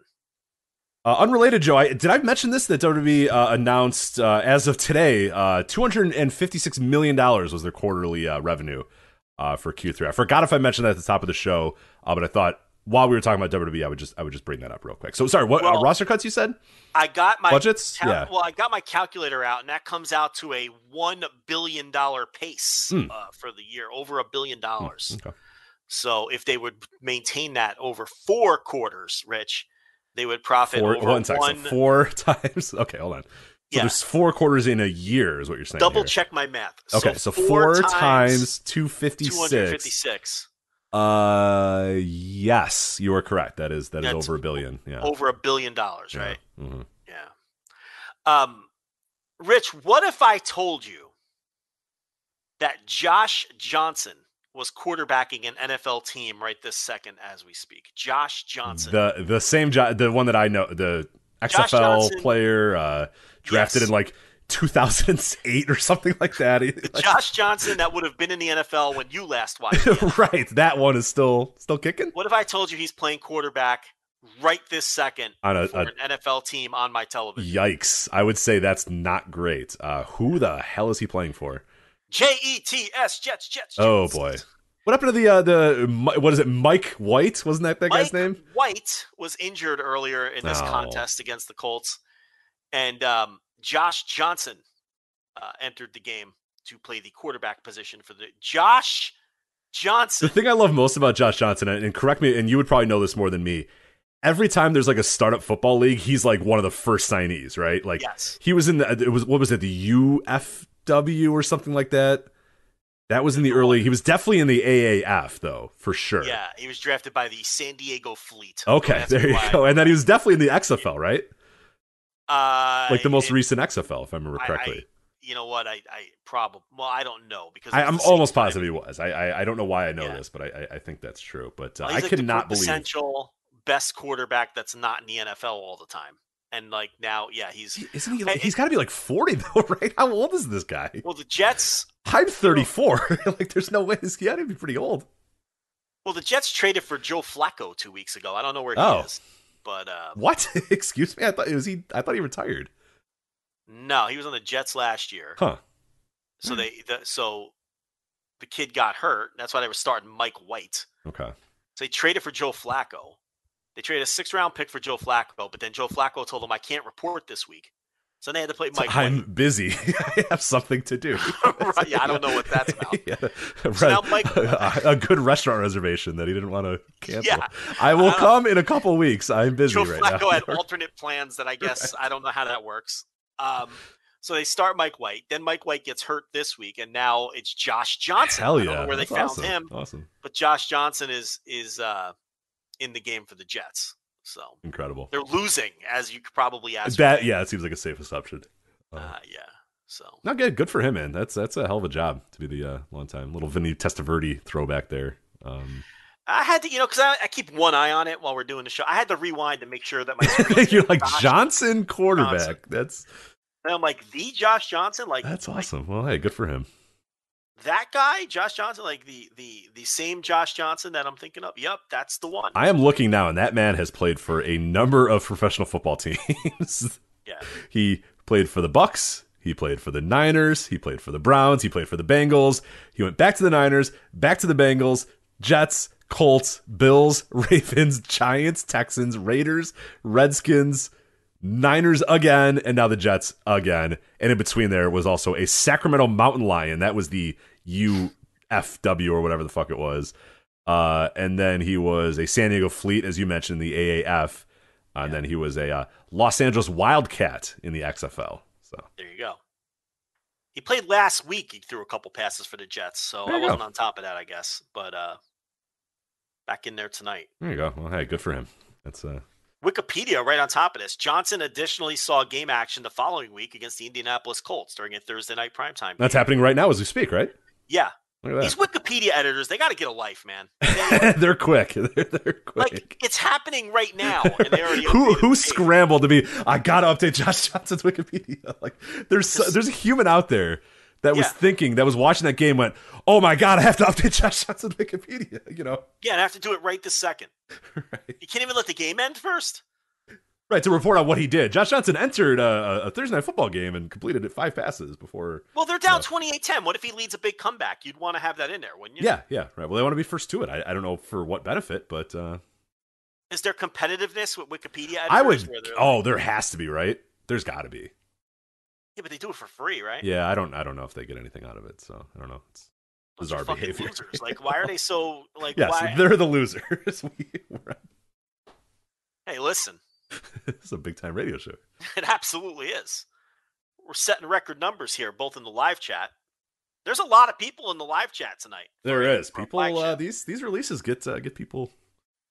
We do a good job of breaking them down for sure. We definitely do. It's a lot of sadists. Yeah. We had a big month on the Patreon last month, so we're raking in way more than these Wikipedia editors. I think that's probably a safe assumption. Yeah, we're raking in nothing. By the way. So yeah, while we're both dorks, we're at least making money. We're monetizing our dorkiness. So yeah, good for us. But anyway, so that is the NXT releases, or the WWE releases, we should say. So presumably that's it. I don't know. I mean, the last time I think there was a double dip the day after as well. So I don't know. Maybe that will happen. But this seems was there. I don't remember if it was the last time, but it was a couple times ago that there was a Thursday and Friday releases. I closed the window, so I don't remember the dates, but we'll see. I think on Friday, huh? Yeah, I would guess no, because on that one, remember, it was like one day was all NXT and then the next day was only WWE or whatever. So I'm guessing that it's probably this is it, but I mean, who the hell knows anymore? So I forgot if I meant $256 million this quarter, Joe, from World Wrestling Entertainment was the revenue. So just wanted to point that out. That comes out to over $1 billion if they match that. So every quarter, which is a four. Okay. Yeah. What? 2. Yeah. Oh, yeah. You're right. Yeah. Okay. Uh-huh. $1 billion in profit. Not bad. Not bad. Good for them. You got to make sure that Blake Christian. Right. I mean, gotta make sure Frankie Monet doesn't unpack all of her boxes quite yet. So. Boy. Well, look. I mean, we've been transparent about this for years. Is that they probably shouldn't have hired everybody under the sun. Yeah. For years and years and years and years. It feels so much like a gut punch when it's just like the day that they announce their quarterly number. The hour they're like, all right, they get off the phone with all their constituents and all the stakeholders and all the people with stock. And then, okay, all right, let's call these people and fire these assholes right now. It's just like, did anyone on the call ask about the rumored cuts? Probably not, right? Did anybody ask where Paul Levesque is and if he's alive? Did they? I don't think so. I didn't see anybody talking about it. So cardiac event. Yeah, this man had a cardiac event. We haven't seen him in 2 months. Cardiac event. Have you ever heard the term cardiac event? No. I wish the nurse is gone. I was going to ask her if she's ever dealt with a cardiac event on her cardiac event, and we haven't heard a word since. Nothing. No tweet. No Instagram. Stephanie hasn't said a thing. I mean, seriously, is he dead? I don't know. Is he fired? Did he They'd quit? have to say, right? Did he quit? Did he get fired? Is he dead? All those are realistic possibilities right now. I mean, what the fuck is a cardiac event? Did the man have a heart attack or not? Cardiac event. I mean, he's a 52-year-old man with anabolic blood. Excuse me? Yeah, you do not know that. Did he have a heart attack or not? I mean, cardiac event. It's just been radio silence. Yeah, nothing. Yeah, I would assume that somebody would say, "Hey, one of your like primary, the last time we did a call, this man was a high-ranking executive, and he's had presumably some sort of heart attack or heart-related issue, which you're calling a cardiac event. What is his status? What is he?" And we haven't said anything. Now he's just gone, and you completely repackaged. The show he was running is now completely different with a completely new strategy, which is going to presumably affect our investments moving forward, as this is your developmental. You'd think someone would ask about. Yeah, hi, the high-ranking executive that's no longer on any of these calls, and you said had an issue. How's he doing? Or is he still running the lifeblood of your future? in the company. Yeah, Like, you're is he still the in thing that charge we're of investing a lot of money in, and yada yada. But no, or is he? I guess not that never in charge came up. of that? Nah, I guess that never came up. So I would think someone would have asked that. yeah. You're telling me they didn't. As far as I know, they did not. So, All right.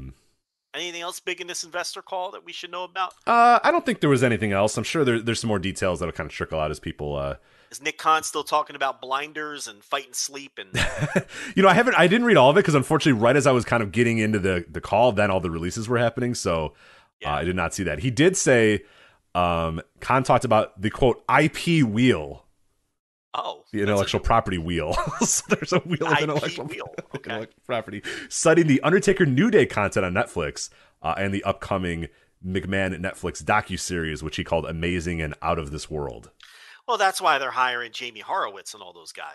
Yeah, for the IP wheel. Jamie Horowitz is going to spin the IP wheel.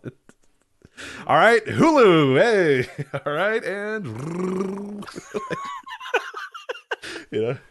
That fucking Undertaker movie with the New Day. Did you watch that? You couldn't pay me. Are you kidding me? Okay, so I watched it on Halloween. We were going to do content. I remember how I promised people that the nurse and I were going to do content on it. Yes. We're not going to be doing content. No. We dabbled a little bit, and she looked at me and said, I really don't want to do a show on this. And I said, I don't either. So then we stopped. So isn't it choose your own adventure It style? is. It is. Well, how does that work? It just freezes and gives you options? It stops. It's like, it'll be Big E, Kofi, and Xavier, and they're like, so should we go in the basement or go upstairs? And then it stops, and it says basement or upstairs. Then you choose basement or upstairs. And then it goes to the next scene. For God's sake. But it's like 30 minutes long. We did a bunch of the choices, and it didn't seem like the choices really mattered all that much. Oh. At the end, you know what I mean? There was like little stuff that was different, but I think right. I don't think the adventure really changes too much. So right. It did include the Undertaker with a very, very, very bad wig at one point. And then the next scene he was bald again, so that was at least fun. So remember when I was a kid, those choose your adventure books, like they would end in death if you picked the wrong path a lot of the time. It would be brutal. It'd be like, yeah, do you want to fight the dragon or do you want to hide behind a rock? And you'd be like, I want to fight the dragon, and it would be like, you'd go to that page, flip to page 182, and you're like, oh, that can't be good. Like, there's so not you much. Flip over there, and it's like the second to last page. You're like, oh, that can't be good. The dragon has killed you. Your adventure is over. And then you're like, well, that sucked. So I guess this one, they don't like choose go up in the attic and then like the New Day dies. Like, as far as I could tell, or maybe I just chose the right path, but the New Day survived in my path and defeated the Undertaker. And the Undertaker did not kill the New Day. No, they retrieved the urn. So that's what they're. Okay, all right. They were trying we're to get going the back urn. to the urn, huh? Yes, yeah, of course. All right. 1992 all over again. We're going back to the urn. How can you listen? IP wheel. Here's the problem. Kama Mustafa melted down that urn into a gold chain. He did, yes. I had another friend that was over while we were watching this, and she kept asking questions about the urn, and we kept making like urn jokes the entire time about like, and that was brought up is that Kama Mustafa used it as a gold chain at one point, and that because she said, well, what's in the urn? I said, well, smoke. Light, it has been melted. Like I was just, and then she just looked at me like, "What are you talking about?" And I'm just like, "Yeah." I know. It was one of those moments again where you're just kind of embarrassed. Yeah, it's so embarrassing. Like you could tell that she's just like, "I'm not sleeping with you anytime in the next few days." And you're like, "Yeah, I get that. That's fine." Yeah. I accept that. Yeah. No, green smoke comes out of the urn because one time the Undertaker, the urn got knocked down, and then green smoke came out of it. So. Well, she's like, cool, I'm going to bed. I'm like, all right, yeah, that's fine. Yeah, it's like they want to know, but then when you start explaining, they don't want to know. Yeah. And then I kept explaining, and I kept going on, and she's like, okay, I got it. And then I'm like, oh, yeah, well, at SummerSlam 1996, Paul Bearer hit the Undertaker with the urn and then put a dent in it. She's like, okay, I don't care anymore. And now you're no better than a Wikipedia editor. Yeah, exactly. You're just useless facts that no one cares about. Creatures of the Night, didn't want the Kamo to make it into a gold chain and stuff. So. Well, he did make it into a gold chain. He did. Yeah, he did. He was wearing that thing around his neck. Mm-hmm. So, the Undertaker wasn't pleased about. He was none too pleased about that. No. On MLW Fusion Alpha number 7. Yeah.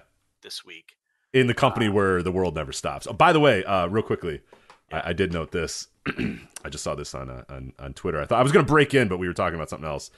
Let me get the exact wording here for you.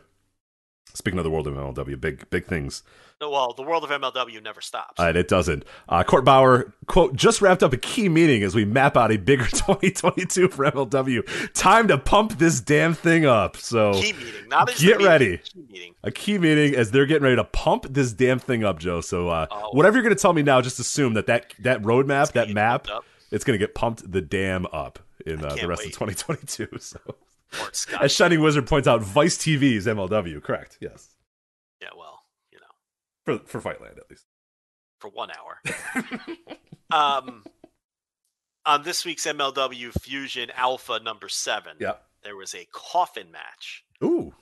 Between Mil Muertes and Filthy Tom Lawlar. Now, Katrina Perez. Are you actually calling him Lawlar on the TV reviews? What are you talking about? It's his name. God. Filthy Tom Lawlar. So, Katrina Perez has a novelty Halloween skull that she carries around. And this powers up Mil Muertes. Like, every time Filthy Tom was making, like, a comeback, like, she would hold up this novelty Halloween skull. Are we talking like Spirit Halloween, like clearance rack at Walgreens? We are that talking like dollar store novelty Halloween skull. Like, it's not even a good prop. It's awful. Like, I just put it back in my garage after having it out on my porch. Back in your garage. In fact, you may have just thrown it in the garbage. You just get another one that bad, yeah. But yeah, so she has this novelty Halloween skull that she holds up like the Undertaker's urn, and this powers Mil Muertes, who, by the way, he put on a few pandemic pounds. Mil Muertes, he's rocking the COVID-19, little COVID-19 for Mil Muertes. Oh yeah, he's not moving around too good either. Mil Muertes. This match was atrocious. He is not. He's now look, he's no spring chicken to begin with. The Mil Muertes, okay, he's not exactly Trey Baxter. Yeah, he's no Trey Baxter. Yeah. So this was pretty bad, but that was the Filthy Tom Lawlar write-off because he's done. So he's done all of his jobs, and now he's been stuffed into a coffin. So for a full review, $5 tier, patreon.com/voices of wrestling, Thursday TV reviews. We do Dynamite, do MLW Fusion Alpha every week. You know, the Alpha's in all caps, Rich. I have seen that. Yeah, all caps. Yeah. So yeah, it's actually not that bad. But look, I know that they're about to do supernatural shit, so I'm just warning people. The moment they do, I'm out. You're out. That's yeah. The novelty Halloween skull was really getting close, but it didn't have any lasers coming out of the eyes, or it wasn't like super over the top yet. But I know that it's coming, so I'm just warning people that the MLW Fusion Alpha reviews are going to stop at that point. Maybe I'll add something in. Who knows? But I'm not doing Lucha Underground all over again. I can't do it. Yeah, that you've done that one time, and you're still upset about it all these years later, the Lucha Underground days. But anyway, that is that. Those are the WWE releases. Those are WWE Q3, where they again announced revenues of $256 million this quarter. So. All right, so let's get to some other topics. Before we do that, though, Joe, I do want to let you know that this week's episode of the Flagship Podcast is sponsored by our friends at MyBookie, and we've talked about a bunch of free bets that you could have made. You could have, I don't know how many points you'd be up if you did all these free bets. You'd be doing quite well, but when it comes to gambling, you always want to make sure you're getting the best bang for your buck, and that is why you should bet with MyBookie. Again, bang for your buck. Free money a lot of times during these weeks. Incredible stuff here. At MyBookie, you can bet on all of your favorite sports with exclusive promotions, contests, and more to find your winning bet. Right now, when you make your first deposit with MyBookie, you'll instantly receive double that first deposit. You can use those extra funds to bet on this week's big games. Good stuff in the NFL, as you said. NBA is going off nice and really good season there. NHL, some great stuff on the NHL. Baseball, you're done. Unfortunately, no more baseball, but I guess you can get your futures bets for next season in if you want. But plenty of big stuff coming up this weekend. College football, NFL, NHL, NBA, all other stuff is available for you too. But this promotion is only available for a limited time, so you do not want to miss out. You head out to mybookie.ag. Again, it's mybookie.ag, and use the promo code VOICES to secure your double deposit bonus today. Again, it's promo code VOICES. You can double your funds to double your winnings. Again, if you put $100 in, they'll put $100 in. You put $5 in, they'll put $5 in. They will double your first deposit up to $1,000 with that promo code VOICES at mybookie.ag. Again, the promo code is VOICES. Double your first deposit up to $1,000. Promo code VOICES, mybookie.ag. Hey, Glover Teixeira came through last week. Yeah, I was gonna talk about that. So that ended up working. You recommended, if for people that did not listen last week, they did. MyBookie did one of those free bets where essentially it was like you were gonna, no matter what, get your money back, right? If you bet on it was risk free. So yeah, there was fighter A, I forget, and then Glover Teixeira, whoever, fighter A and fighter B, and no matter who you bet on, that person. If they lost, you were going to get your money back. And if that person won, well, you got that money as well. You won. You won. They can't take that away from you. So that was pretty cool. And yeah, the underdog won then, right? Big underdog. Yeah, the only way, like if you were going to bet that, you have to bet on the underdog. There's no reason not to. And he ended up coming through. Whoops. So Wow.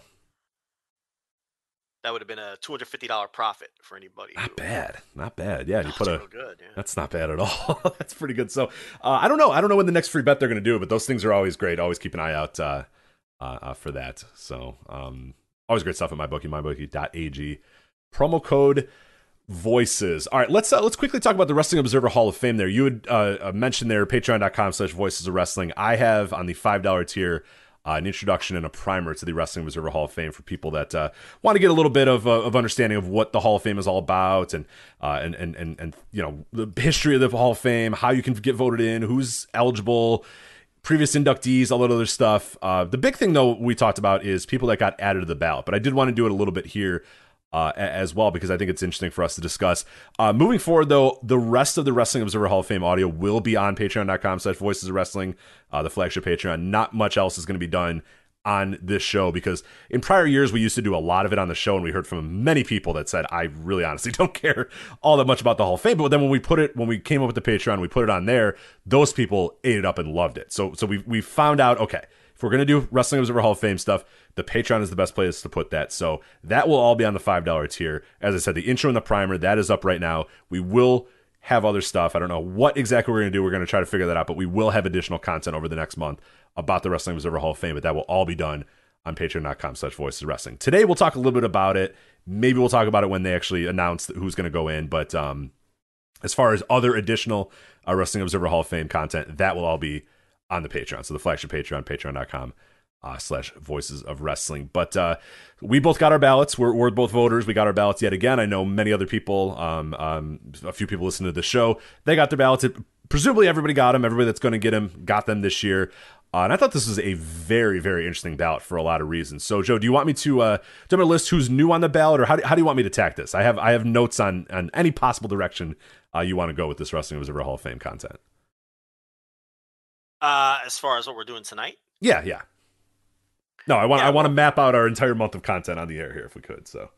Oh, okay. I want you to call people, see who wants to be a guest. That's. I'm sure we'll do at least a couple of shows on a couple of categories. We might have a Japan show in the works already, right? Yep. With a potential guest. Talk to someone who's down and ready to go. So yeah, we'll at least definitely have Japan. We're never have issues finding any modern U.S. and Canada person, so we'll find that. We have a good stable of Mexico people to talk to as well, so we'll try to get that done too, because that's always a very interesting category. We try to rotate. We try not to do the same people 2 years in a row, because you want to get different perspectives and whatnot. So, we'll try to find some people who haven't done specific categories in a few years and try to work them in. Maybe we'll do a couple, just me and you, who knows, but we may not get to every single category, but yeah, unfortunately, historical, rest of the world, and Europe, you guys might not get specific shows, but sometimes we do those, sometimes we don't. We'll see. But I'm sure we'll have some shows behind the paywall. Like we said, the Japan one is kind of in the works already, and there's a lot of new candidates on this ballot. Yeah, let's talk about those ones first and foremost. So real quickly, last year, Jun Akiyama, Kenny Omega got in from the Japan region. Yeah. Those are two pretty big ones. Karloff Lagarde got in from the Mexico, and then the medical assassin, Mediso Assassino, I believe is how you pronounce it. I don't know. I might be saying that wrong. Sure, I'm saying it wrong. He got in as well. So let's talk about the people who did get in, though. Or sorry, who are new to the ballot this year, I should say. So it's a very extensive list, and some very interesting names as well that really kind of make you either feel old or feel like, oh, wow, we're here already. For the Mexico region, I'll give quick thoughts. Yeah, give pithy thoughts about all the people. Yeah, I did. I gave very, very pithy thoughts on the Patreon, but because mostly we're going to get to a lot of these people later on in our additional shows. But the AAA La Parka, so not the WCW La Parka, not LA Park. This is the AAA La Parka, the one who recently passed away as well. I think in the last year or two, he passed away after a match. So this is the AAA La Parka that is now on the ballot. Princess style. Probably not a Hall of Famer. Had a couple big years, but I can't see it. I can't see it. Yeah, he's a tough one because there are people that will point to his drawing and say like, no, this guy is the real deal. This guy is a good one. I don't know enough about Mexico to really say. I don't vote in the Mexico region. To me, it just feels a little weird to be like, hey, I'm this guy, and like I don't know. Were people buying tickets thinking it was La Parka and it's this La Parka? You know what I mean? Like that feels kind of strange and icky. I mean, I could totally see some people voting for him thinking he's LA Park. Oh, that is for sure going to happen. For sure. But it does say La Parka AAA version on the ballot. This is the guy that passed away a year ago or whatever it was. I actually saw him almost die in a match live right in front of my eyes. And the ambulance had to come and they had to resuscitate him right then and there. And that was terrifying. Yeah, I mean, he definitely, and the feud with LA Park was a big feud. So, I don't think he's a guy who doesn't belong on the ballot, but Mexico voters tend to be very hard markers. I don't see him getting in. From the modern U.S. and Canada, Bill Dundee from the modern U.S. and Canada region. He had to have been on it at some point. Right? I was looking, and for some reason he was not. So I don't know if that Dave just forgot or whatever. But yeah, that was the first question I had. Is there's no way this is Bill Dundee's first time on the ballot. Apparently, this is Bill Dundee's first time on the ballot. So I mean, if you really dig into Bill Dundee, you're probably going to find some shocking attendance numbers. But then the question becomes, was that all Jerry Lawler? What did he draw on his own away from Jerry Lawler? Because, he had tons of big matches with Jerry Lawler. Mm-hmm. Then you have to consider, or you Sir William, you got to consider the Sir William run, of course. Sure. If you'd like. But no, you'd have to consider a lot of his, he booked Mid-South for a while. Right. He was an key office guy in some different territories. So you're probably going to want to consider that. I don't want to go too deep on any of these guys because we're just kind of going through, and we'll do that when we do the shows. Yeah. Mm-hmm. But, Bill Dundee probably has a better Hall of Fame resume than you would think. I would have thought he had been on the ballot already, honestly. But he's a guy who, if he hasn't been on the ballot, then that's an oversight. He should have at least been up for debate at some point. But I guess he is now. Yeah, I'll double check when we do our show. But as far as I could tell from my research, this would be the first time of him on the ballot, which again seems very, very strange. But yeah, there you go. Real quickly, historical U.S. and Canada, three people here, four total. One tag team, two singles. Bobby Davis as a non-wrestler. I don't know anything about Bobby Davis. Okay, that's a manager, pioneer type manager. Mm-hmm. I believe from your neck of the woods, the Midwest. So okay. Oh, I didn't. Yeah. All right. I'll have to jump in a little bit and see anything about him. But as far as I know, I don't know too much about Bobby Davis. Buddy Colt, historical U.S. and Canada. I know nothing about Bobby Colt, unfortunately. And who else? And then the other one is going to be Buddy Roberts and Jerry Brown, the Hollywood Blondes. The original Hollywood Blondes. Okay. Yeah. The original Hollywood Blondes. Yeah. I don't know if they were together long enough or drew enough money on top. I'd really have to look at that. I think Bobby Davis may have died recently. He did. He died in July. So that is probably why he's on here as well. Okay, well, that makes sense. So he's back in people's front of mind for people, and I guess people asked Dave to put him back on the ballot. So I don't know a ton about Bobby Davis either. I just know who he is and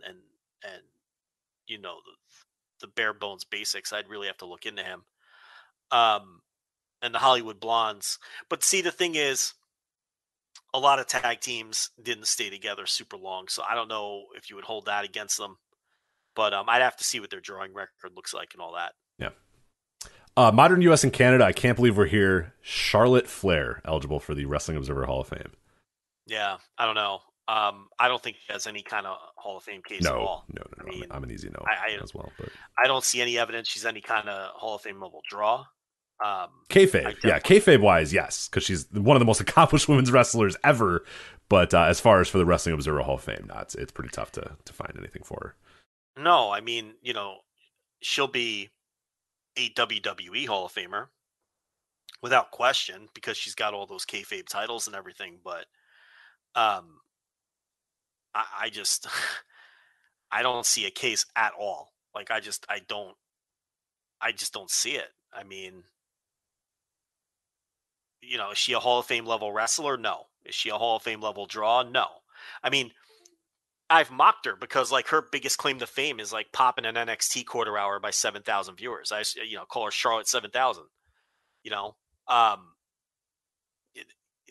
The Evolution pay-per-view didn't even sell out the building. I mean, it drew a nice house, but it didn't even sell out the building. Right. And Ronda Rousey was on that card, by the way, too. I mean, most of the stuff you can point to is Ronda Rousey. But right. I mean, so I don't see a case at all for Charlotte. I'll be interested to see anybody who wants to make that case. They're going to say the 4 horsewomen changed women's wrestling. Right. But, I mean, I'd like to give that a chance to breathe, too, because NXT 2.0, right now, this second in 2021, is built on TNA. Right. And not Impact Wrestling TNA, tits and ass TNA. I mean, that's the strategy in NXT 2.0 right now today. So I'd like to give the horsewomen and the women's revolution thing a little chance to breathe too, before I start putting these people in a historical Hall of Fame for changing the way that Vince McMahon looks at women's wrestling. Because are we sure that that's the case? I mean, this is only 5-6 years in, and we're already switching course in developmental. I mean, that's fair to say, right? I mean, I'm not. No, it's definitely, it's pretty glaring right now that in one breath they can talk about the women's revolution, all that sort of stuff. And then, on NXT, like you said, it's firing all the women's wrestlers, and now it's toxic attraction and Mandy Rose is your top champion and all that sort of stuff. It's definitely a bizarre dichotomy, I should say, between the companies. So, and I mean, and again, I don't think Charlotte ticks the Hall of Fame box with either, she's not a Hall of Fame draw. She's not the work either. There's definitely not there either. So yeah, so I can't see. No, I won't take her seriously as a candidate. No. A few other names real quick. Darrell Dixon from Mexico. We've had discussions about him at one point. I forget if it was Ricardo or a Cubs fan who brought him up a couple years ago. But Dave has been very adamant about trying to get him on the ballot as well in the Mexico region. So he is there now. And John Torres, who I believe is from Spain. I believe he's a wrestling manager out of Spain. But I do not know anything about John Torres, unfortunately. Who else? John Moxley, Modern U.S. and Canada. He's, a name, obviously, that's relevant. Obviously, this week, of course, for all the wrong reasons or some pretty unfortunate reasons. I suppose it depends how you look at the story. The good is that, addressed a problem in his life and is looking to fix it. But obviously, a very, interesting story this week for John Moxley. But, as far as Wrestling Observer Hall of Fame, candidacy, I don't see it from John Moxley. I'm not voting for him. Yeah, I think he strikes me as a guy who's going to fall off the ballot. People are going to kind of make a big deal about him falling off the ballot, and it's fine. You're not enjoying him less. You don't like, John Moxley can come out and be awesome and be great or whatever, and that doesn't you can do that and also not be a Wrestling Observer Hall of Famer. It's fine, but he is universal Hall of Famer. I don't know. I don't think he's a Hall of Famer right now. I think he's on the Hall of Fame trajectory. But do I think he's a Hall of Famer right this second? I don't. The Shield obviously was a big deal in an era where it's tough to be a big deal in that company. And I do believe he's been a difference maker for AEW, a huge difference maker. I think he's a very important piece that they got at the start. And I don't know if they're the same company without him. He did some nice work in New Japan, but I don't know if necessarily he's like any kind of Hall of Fame draw in Japan. I would say not. He's doing some things on the indies now for Game Changer and popping some big houses. Look, he's a guy who I would talk about him in 10 years. I don't want to talk about Jon Moxley right now for the Hall of Fame. I wouldn't vote for him today. No, it seems weird. It seems all too soon. Like, he's the guy in 10 years I'd like to rediscuss, but right now he's an easy He's no. right smack dab in the middle of his best run. Like, right. Why are we doing this? I understand the criteria, 35 years old, 15 years, but I don't want to talk about Jon Moxley for a historical wrestling Hall of Fame when he's smack dab in the middle of his prime. It seems silly to me, so I won't even consider voting for him. Katsuyori Shibata out of Japan. That's an interesting one. He is not a Hall of Famer either. I love Shibata. He's not a Hall of Famer in any way, shape, or form. And this is where we always sound grumpy because I'm a hard marker. Right. Well, I always say that I'm not a hard marker, and then I went back through my last. I voted like 2 people in Japan over the last 2 years, Jun Akiyama and Shima. Like, it always, like, I'm always like, I'll think about it or whatever. And then I never vote for anybody, and you're like, no, fuck this guy. I'm not voting for him either. But in the end, we like vote for the same amount of people every year, but you like approach it in the nah, and I approach it in the, I'll give it a thought. And like, my thought is no, you know what I mean? But I gave it thought. So, I mean, what makes Shibata a Hall of Famer? He starts his career in New Japan. He gets out of Dodge. They try to market him, or they were going to push him as the top guy in Big Mouth Loud. Big Mouth Loud didn't work. It folded. Then he leaves pro wrestling altogether for MMA. So there's that 7-year period or whatever, where he's just not even a wrestler anymore. He comes back to New Japan in 2012. 2012, right? Yeah, 2012. And yeah, he was a key name in New Japan, blowing up during that decade-long period, the Kadani era, so to speak. And it was Kadani who brought him back.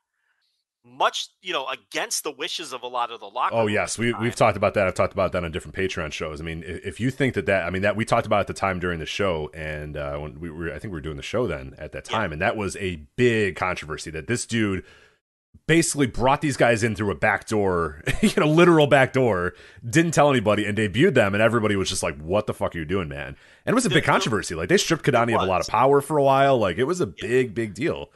That and ended up working, obviously, for Shibata's side. But Kadani ended up being right. Yeah. Because Shibata ended up working out in the end. But a lot of the locker room was put off by it at the time because the idea was Shibata abandoned the company when they were at their lowest and, during the dark days. And here's this guy just moonwalking back in after he failed in MMA and didn't make it. And now we're just going to let him moonwalk back in when the going's good. And there was a lot of offense taken to that. And he really had to earn his way back in with the veterans, with Tanahashi and some of the other veterans. Those Tanahashi quotes, remember from his book? I mean, that was a dude that was, essentially, this guy's got to prove to me that he's not an asshole because fuck him, I'm never going to trust him ever again type thing. It was, I'm paraphrasing there, but it was essentially just, I don't trust this guy. I don't trust him. I don't believe in him. I don't, it's pretty wild. And those stiff matches that Tanahashi had with him early on, but if it all worked out eventually. But remember, they were still very hesitant to give him a contract for a long time. Mm-hmm. And they made him work as a freelancer and really prove himself. And he did. And eventually he got the contract. And then unfortunately, that's when he had the match with Okada and was forced to retire. He was on his way to a mega push. And that's when that all happened. But when you look at his career, he has in no way had a Hall of Fame career. I love Shibata. I want the guy to come back. He's one of my favorite wrestlers. He really won me over during that period like he did everybody else. But I mean, he wasn't a main eventer during that run. I mean, he had a couple, the Okada match, obviously, and maybe some G1 main events here or there, but he really wasn't even a main event guy from 2012 to 2016. And he didn't have anywhere close to a main event career prior to that. I mean, the one time he was given a chance to be an ace, the company folded. So as much as I love his work and I think so much of the guy as a wrestler, we're talking about a Hall of Fame here. And this is where we always sound grumpy. But I have high standards with my vote. I'm a small hall guy. I'm not in favor of just putting everybody in. Yeah, you and I think, both want it to be the best of the best. Like, really, when you look at Yeah. that list, that is the preeminent. These are the greatest wrestlers that have ever stepped foot in a wrestling ring, or greatest people that have ever been involved in pro wrestling.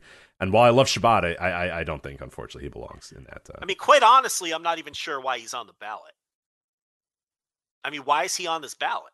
Yeah, he seems like one that I would probably, if I'm Dave, because Dave, I mean, obviously a lot of people are eligible, and he picks the ones that, you know, deserve to be on there, and Shibata's a tough one. I really do not think that he. Yeah, I can't see any way that I would vote. Unless you really just think that his work alone is, and I don't think there's enough of the work. I mean, again, love his matches. There's not enough work alone to put. Even if it was, we're talking about a guy who had 4 years of great work. I mean, when his first run in New Japan, he was fine, and then the Big Mouth Loud stuff is okay. Then he didn't wrestle for 7 years. Right. So what are we doing here? No, I don't see it. Now, if he comes back and becomes a top guy and then draws some money and is still the same level of worker, let's talk in 5 years. But I don't want to. This guy's not a Hall of Famer right now, or I can't.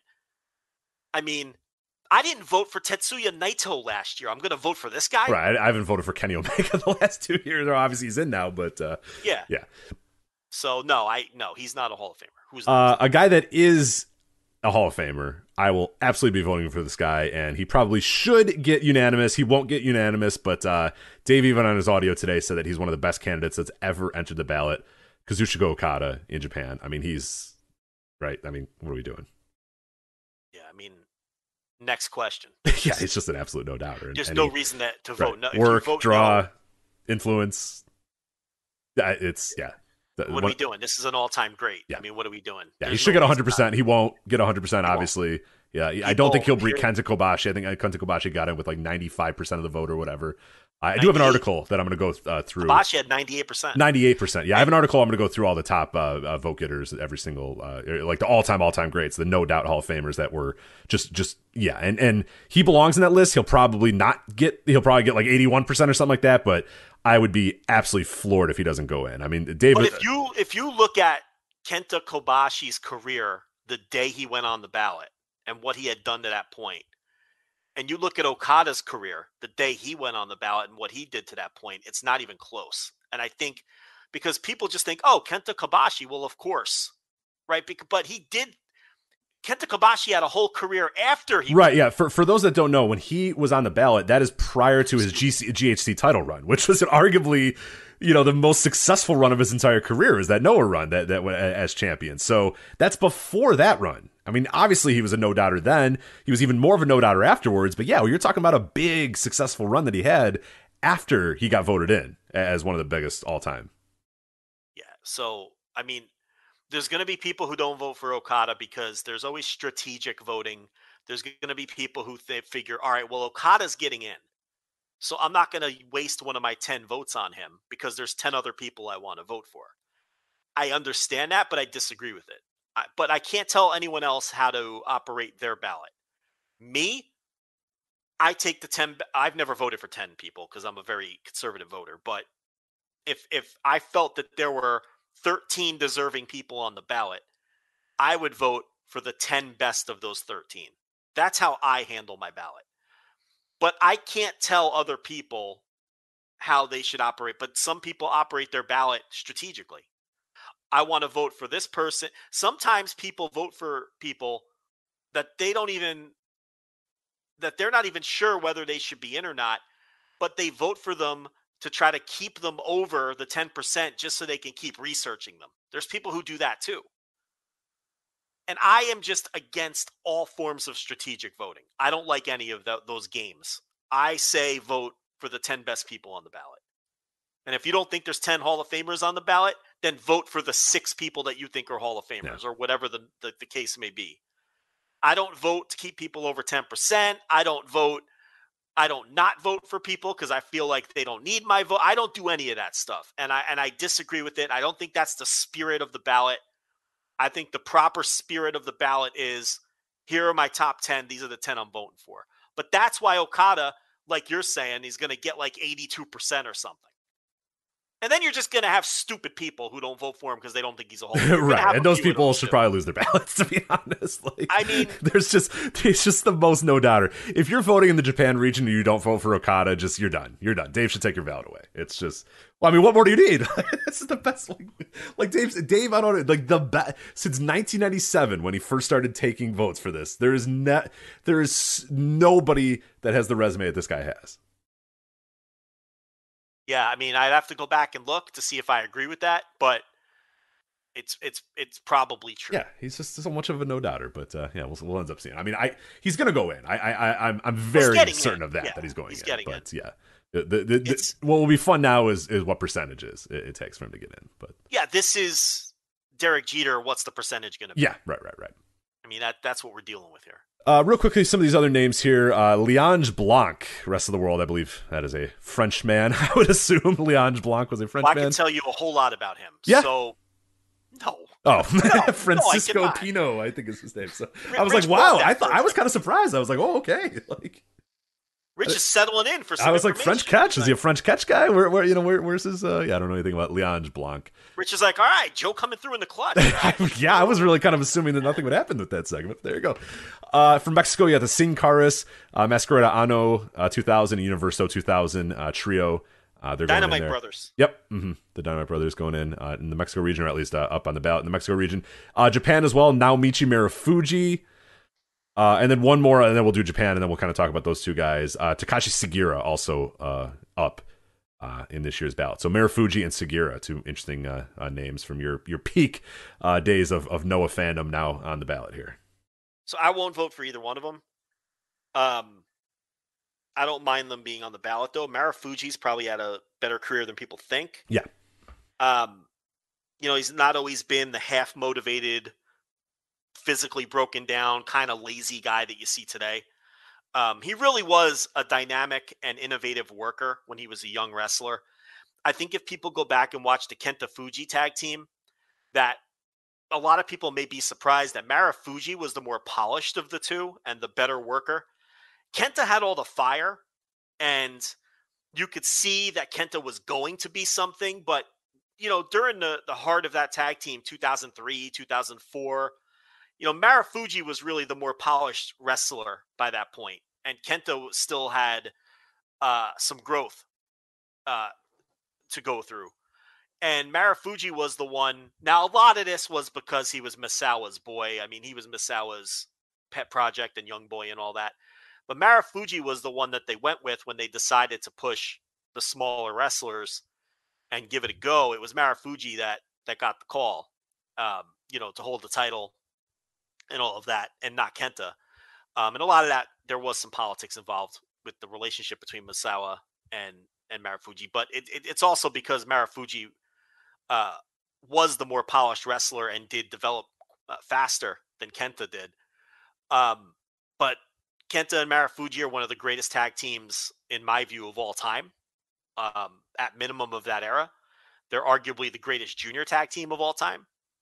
Marufuji has a pretty deep resume of great, not very good, not excellent, but great singles matches when he was in his prime. So he probably has a better resume than people think, but I don't think he's a Hall of Famer. Takashi Sugiura, love him. Love watching him to this day. We're going to talk about a match he just had this week later on this show. He's seemingly ageless. He's pushing 50, and he's still just as good as he always was. Love the guy. Not very few wrestlers I've ever liked watching more in my life than Takashi Sugiura. Takashi Sugiura is not a Hall of Famer, and quite honestly, he's not even close to a Hall of Famer. Yes, he's been a top guy in Noah, but always when Noah has been super, super down. His top runs have drawn better than some of the top runs of other guys that Noah has tried in, the down years, but nothing that laughable drawing resume for when you're talking about a Hall of Fame. I mean, laughable. Like, right.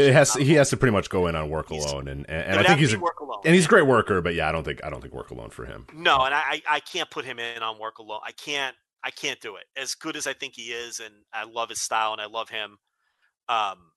All those title reigns, they don't amount to much when Noah is basically a big indie during most, if not all, of those reigns. So Yeah, no, he's not a Hall of Famer, but I appreciate that he's on the ballot. Yeah, it'll be fun to at least, and maybe I think I have a feeling that the person we're going to bring on for Japan might make a strong case for Sugiura in the Hall of Fame, and that will make for some fun audio. So I think you might be surprised because I saw that person make a stronger case. I saw that person already make a case that Marufuji has a stronger resume than Sugiura. Interesting. Okay, well, we'll find out. Maybe. We'll find out. That'll be fun. So anyway, modern U.S. and Canada, Nikki Bella. I'm just going to move on. I don't think there's any point in us discussing that any further. I don't see it whatsoever. Someone made a good point. Why isn't Brie Bella on there? Yeah, I don't know why Nikki got in. They're yeah, twins. That's bullshit, yeah. I mean, I guess Nikki technically is the slightly better wrestler. Right? But sure. Yeah. But it's not like Nikki Bella is going to get in on her work. So what's the only reason they both would have drawn from Total Bellas. Why exactly? Yeah. So why wouldn't they both be on the ballot? Yeah, that's some real slight towards Brie there. Yeah. You think I'm doing a bit, but I'm serious. No, you're right. You're not wrong. Yeah, it is very strange. Why is it Nikki and Brie Bella? Yeah. No one's voting for Nikki Bella because she was some great wrestler. If you're voting for Nikki Bella, and why would you even do that to begin with? But if you're voting for Nikki Bella, you're voting for Nikki Bella because of Total Divas and this idea that Total Divas helped create new fans. I think that's vastly overrated, especially when you're talking at a Hall of Fame level. I think that argument is nonsense and vastly overrated. But if you believe in that argument, then why aren't they both on the ballot? Right. Why is it just Nikki? That doesn't make any It's so sense. Strange. Yeah, it's like voting one of the headhunters and not the other one. It's like, no. I think Headhunter A is a Hall of Famer. Headhunter B, though, get out of here. Yeah, they're neck and neck. It's very strange. I mean, one of them was 8 Ball is a Hall of Famer, but Skull, I'm not quite sure about. All right, so Brie was terrible pro wrestler, and Nikki was a passable. Passable. Yeah, I guess that's the difference there. Yeah, I guess that's the only difference. But that doesn't she's not on there for her wrestling. right. Yeah. But I guess she did have some main events that Brie didn't have. That's true. They did push her as a higher, so I guess I get it, but it's still pretty strange. But again, she never drew any money as a main event wrestler. You're putting too much thought into this. You're putting way too much thought. I really am. Yeah. The point here is the answer is no.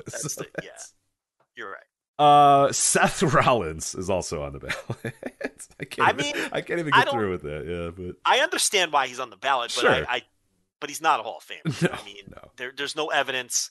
Okay, here's the thing about Seth Rollins. When he finally got the crowning achievement victory of his career, when he beat Brock Lesnar at WrestleMania, whatever number it was in New York. And, the show where Kofi won, Seth won, and Becky won. That was New York, right? Whatever city. Yes, yeah, for sure. That was the crowning achievement. He beat Brock. That was that long arc over several years. He beats Brock clean for the title. Well, I guess he punched him in the nuts and then beat him. Well, the point here is... Counts all the same, yeah. He beat Brock as a babyface. Seth was the babyface. He got the big win at WrestleMania over Brock. That was the end of that arc. He was then the Beast Slayer. Remember all that shit? Okay.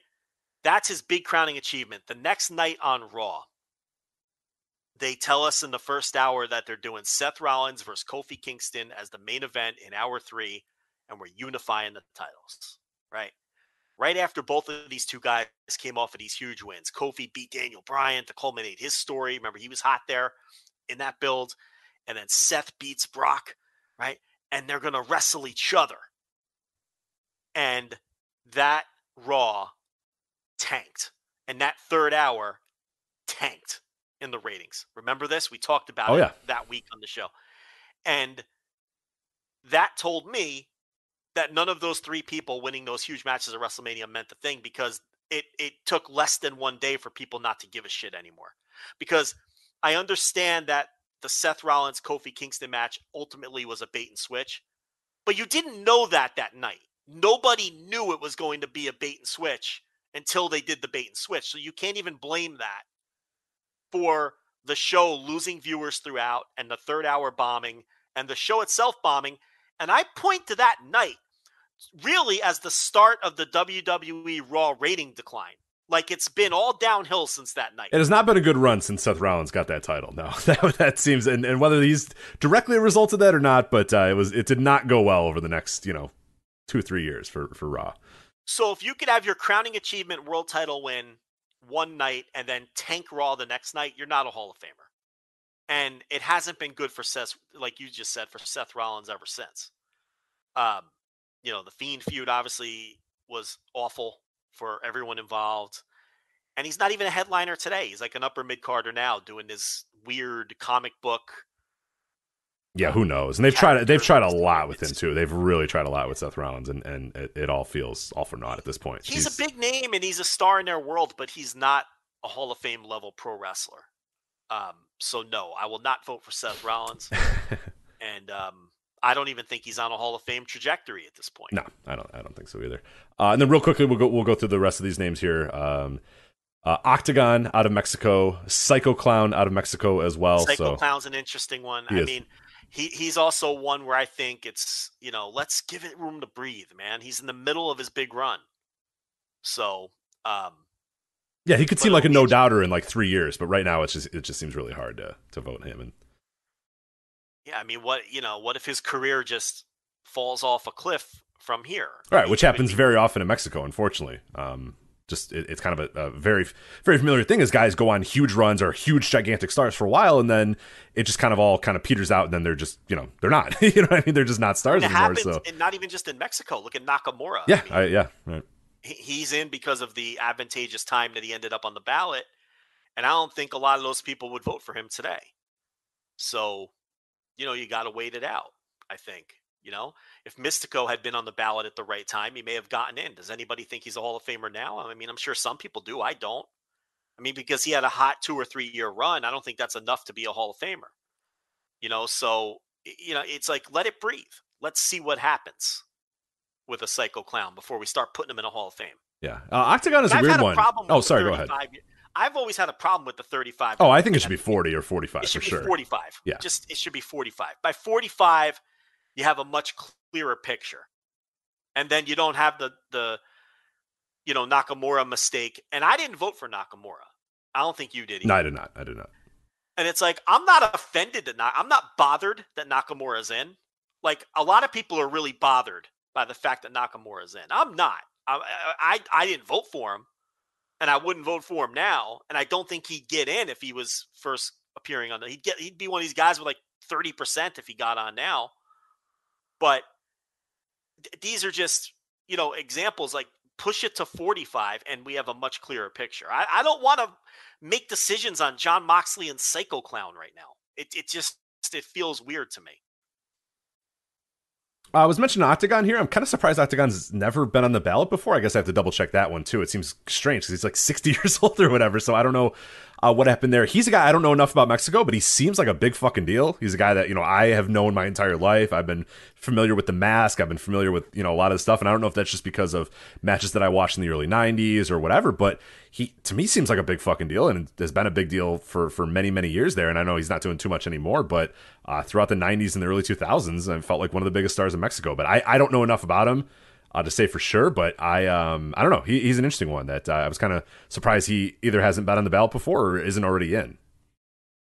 I started tape trading probably right around when AAA first was blowing up, 93, 94 is when I first started getting Mexico tapes. And that's when Octagon was a pretty big star, but he never came across to me like a tippy top guy. He was always a satellite guy around the main events, a corner man involved in maybe a tap, but the second guy in a main event tag team, like that kind of guy. He never struck me as this is the guy drawing all the money, even though he was one of the top guys. Does that make sense? Sure. Yeah. Because he's been around for a while, but yeah, I can't really point to any clear ideas of like, oh shit, like Octagon was the guy that made this match a thing or made this match happen or was the main event. But he always felt like he was in the mix one way or another, at least involved one way or another. So that makes sense what you're saying. Yeah, but if some lucha expert can point to me to massive main events that he's had. Yeah, I would like to listen to that. I mean, I don't think I'm going to vote in the region, but I would at least like to hear it because he just seems like a guy that it's kind of surprising he's not already in because he seems like an important figure. But yeah, he'll be an interesting case to see people make. Yeah, but it's just like unlike a lot of the lucha guys, I feel like I've seen his whole career, and I was actively following and watching him in his prime, and to me he doesn't strike me as a Hall of Famer. Could I be swayed with some evidence? Sure, I could be swayed with evidence for any of these people. Yeah. But no, he doesn't. As someone who did see him in his prime, he does not strike me as a Hall of Famer. Here's a person that we talked about when he passed away this year as well, modern U.S. and Canada, back on the ballot, Paul Orndorff. He had previously been on in 1998, then also on from 2005 to 2007. And you've always used him as like a guide of, look, if Paul Orndorff can't make it to this Hall of Fame, then this guy doesn't belong in the Hall of Fame. So you are obviously always, are you going to vote for him this year now that he's back on the ballot? So Orndorff, like you said, has always been my line. Like, if we bring up someone like Charlotte Flair, for instance, and I would always end whatever debate we were having with, all right, come on. If Paul Orndorff isn't a Hall of Famer, why are we even talking about right. Whoever the fuck? Because Paul Orndorff had this great career and drew all of this money and couldn't even stay on the ballot. Well, now I need a new example because now he's back on the ballot and I think he's going to get in. So he can't be like my line in the sand of, if this guy's not in, then whatever hokey person you're talking about most certainly can't be in. A lot of people tell me that the audio we did on Paul Orndorff has turned them into Orndorff voters. We've heard that many times. Yeah, we have. And it's interesting because I'm still not sure if I'm a Orndorff voter. Like, I'm on the fence. Like, I feel like there's a lot of good arguments for Paul Orndorff. Obviously, the Hogan program. He also drew money with Flair at his peak. He also drew money with Jerry Lawler at his peak. And that's a short list of people who can say that they drew money when Jerry Lawler was in his peak, Flair was in his peak, and Hogan was when all three of them were in the peak of their big money runs. He worked with all three of them. And I've had people say, oh, Randy Savage. Well, that's not true. Randy Savage didn't work with Ric Flair until 1992. That's not peak Ric Flair. Okay? And I know there was some other examples, but there's not as many as you think that worked with all three of those people on top and drew big money with them and didn't flop. So he's got that on his side. I think before the arm injury, he was probably a better wrestler than he gets credit for, but I don't think he was ever, I know in real time, he was never considered one of the best wrestlers in the world, but he was a guy who people respected for his work. So he's a close one for me. And again, I'm a hard marker. I've basically disregarded every one of these other new candidates with the exception of Okada. Orndorff's a guy I'm going to think on. And as of today, I'm leaning yes. But the day I send that ballot in, if I'm in a bad mood, I could see myself voting no on Orndorff. But right now, I'm leaning yes. Modern U.S. and Canada as well, non-wrestler Reggie Parks, obviously a insane lineage of great wrestling belts that Reggie Parks has done. I believe you and I will probably have a debate about this when we get to it, and we'll probably save it for that show that we do. But I am pretty confident that I will vote for Reggie Parks after seeing all the belts that he made. But I guess we'll have that argument there because you have long held that, and again, I'm just kind of assuming that's where you stand on Reggie Parks as well. That you've kind of assumed, long held that like ring announcers and music and all those sort of things aren't as paramount to it or aren't as important or can be aren't really worthy of quite being a Hall of Famer and yada yada and all that sort of stuff. I'm kind of paraphrasing there, but I don't know what you think about Reggie Parks, but I think like seeing that list, and I think it was Conrad Thompson that put out the list. It was a Twitter thread of every title belt that Reggie Parks has made. And it's like, as I'm going through that list, I'm like, well, this is every title belt that I think is incredible. And every like iconic title belt in wrestling history, this motherfucker was the guy who designed it. So like, God, he feels like he probably belongs. And I personally feel that title belts are an important part of wrestling, an important part of telling the story. And the look of a title belt is very important in telling that story. So to me, I am going to vote for him, but I'll be interested in the debate that we probably have on that show. You really get into these contributors. You're into them. I do. I think it's all part of it. It's all part of the show that is pro wrestling. I think the music matters. The referees matter. I think the ring announcers matter. I think the belts matter. All that stuff matters to me. I think it all matters too. I've always been of the thought that, like, I don't know. It's kind of like putting in the best long snapper into the Hall of Fame. I acknowledge that it's important. But I have a problem putting a guy who made belts on the same level as Kenta Kobashi. I struggle with it. Yeah, well, I'll try. I'll try to sell you on it because I feel like if Reggie Parks never existed, then somebody else just would have made belts, and you'd like those belts. I mean, that's how I mean, I feel like we're gonna talk. I got them ready. I got the list ready. I know the. Here's the thing, and look, I'm not a belt guy. Like, I don't care about belts, so that doesn't help. Like, I don't know. I've never been into belts at that level. Like, I really don't give a fuck what the belts look like. I just have never cared about that aspect of belt. Like, I think entrance music and things like that, that I understand more than the belts. I genuinely feel like if this guy was never born, someone else would have made the belts and you would just love different belts. I don't know. That's, Winged Eagle, Classic IC. I don't know. I'm not moved by it. Okay.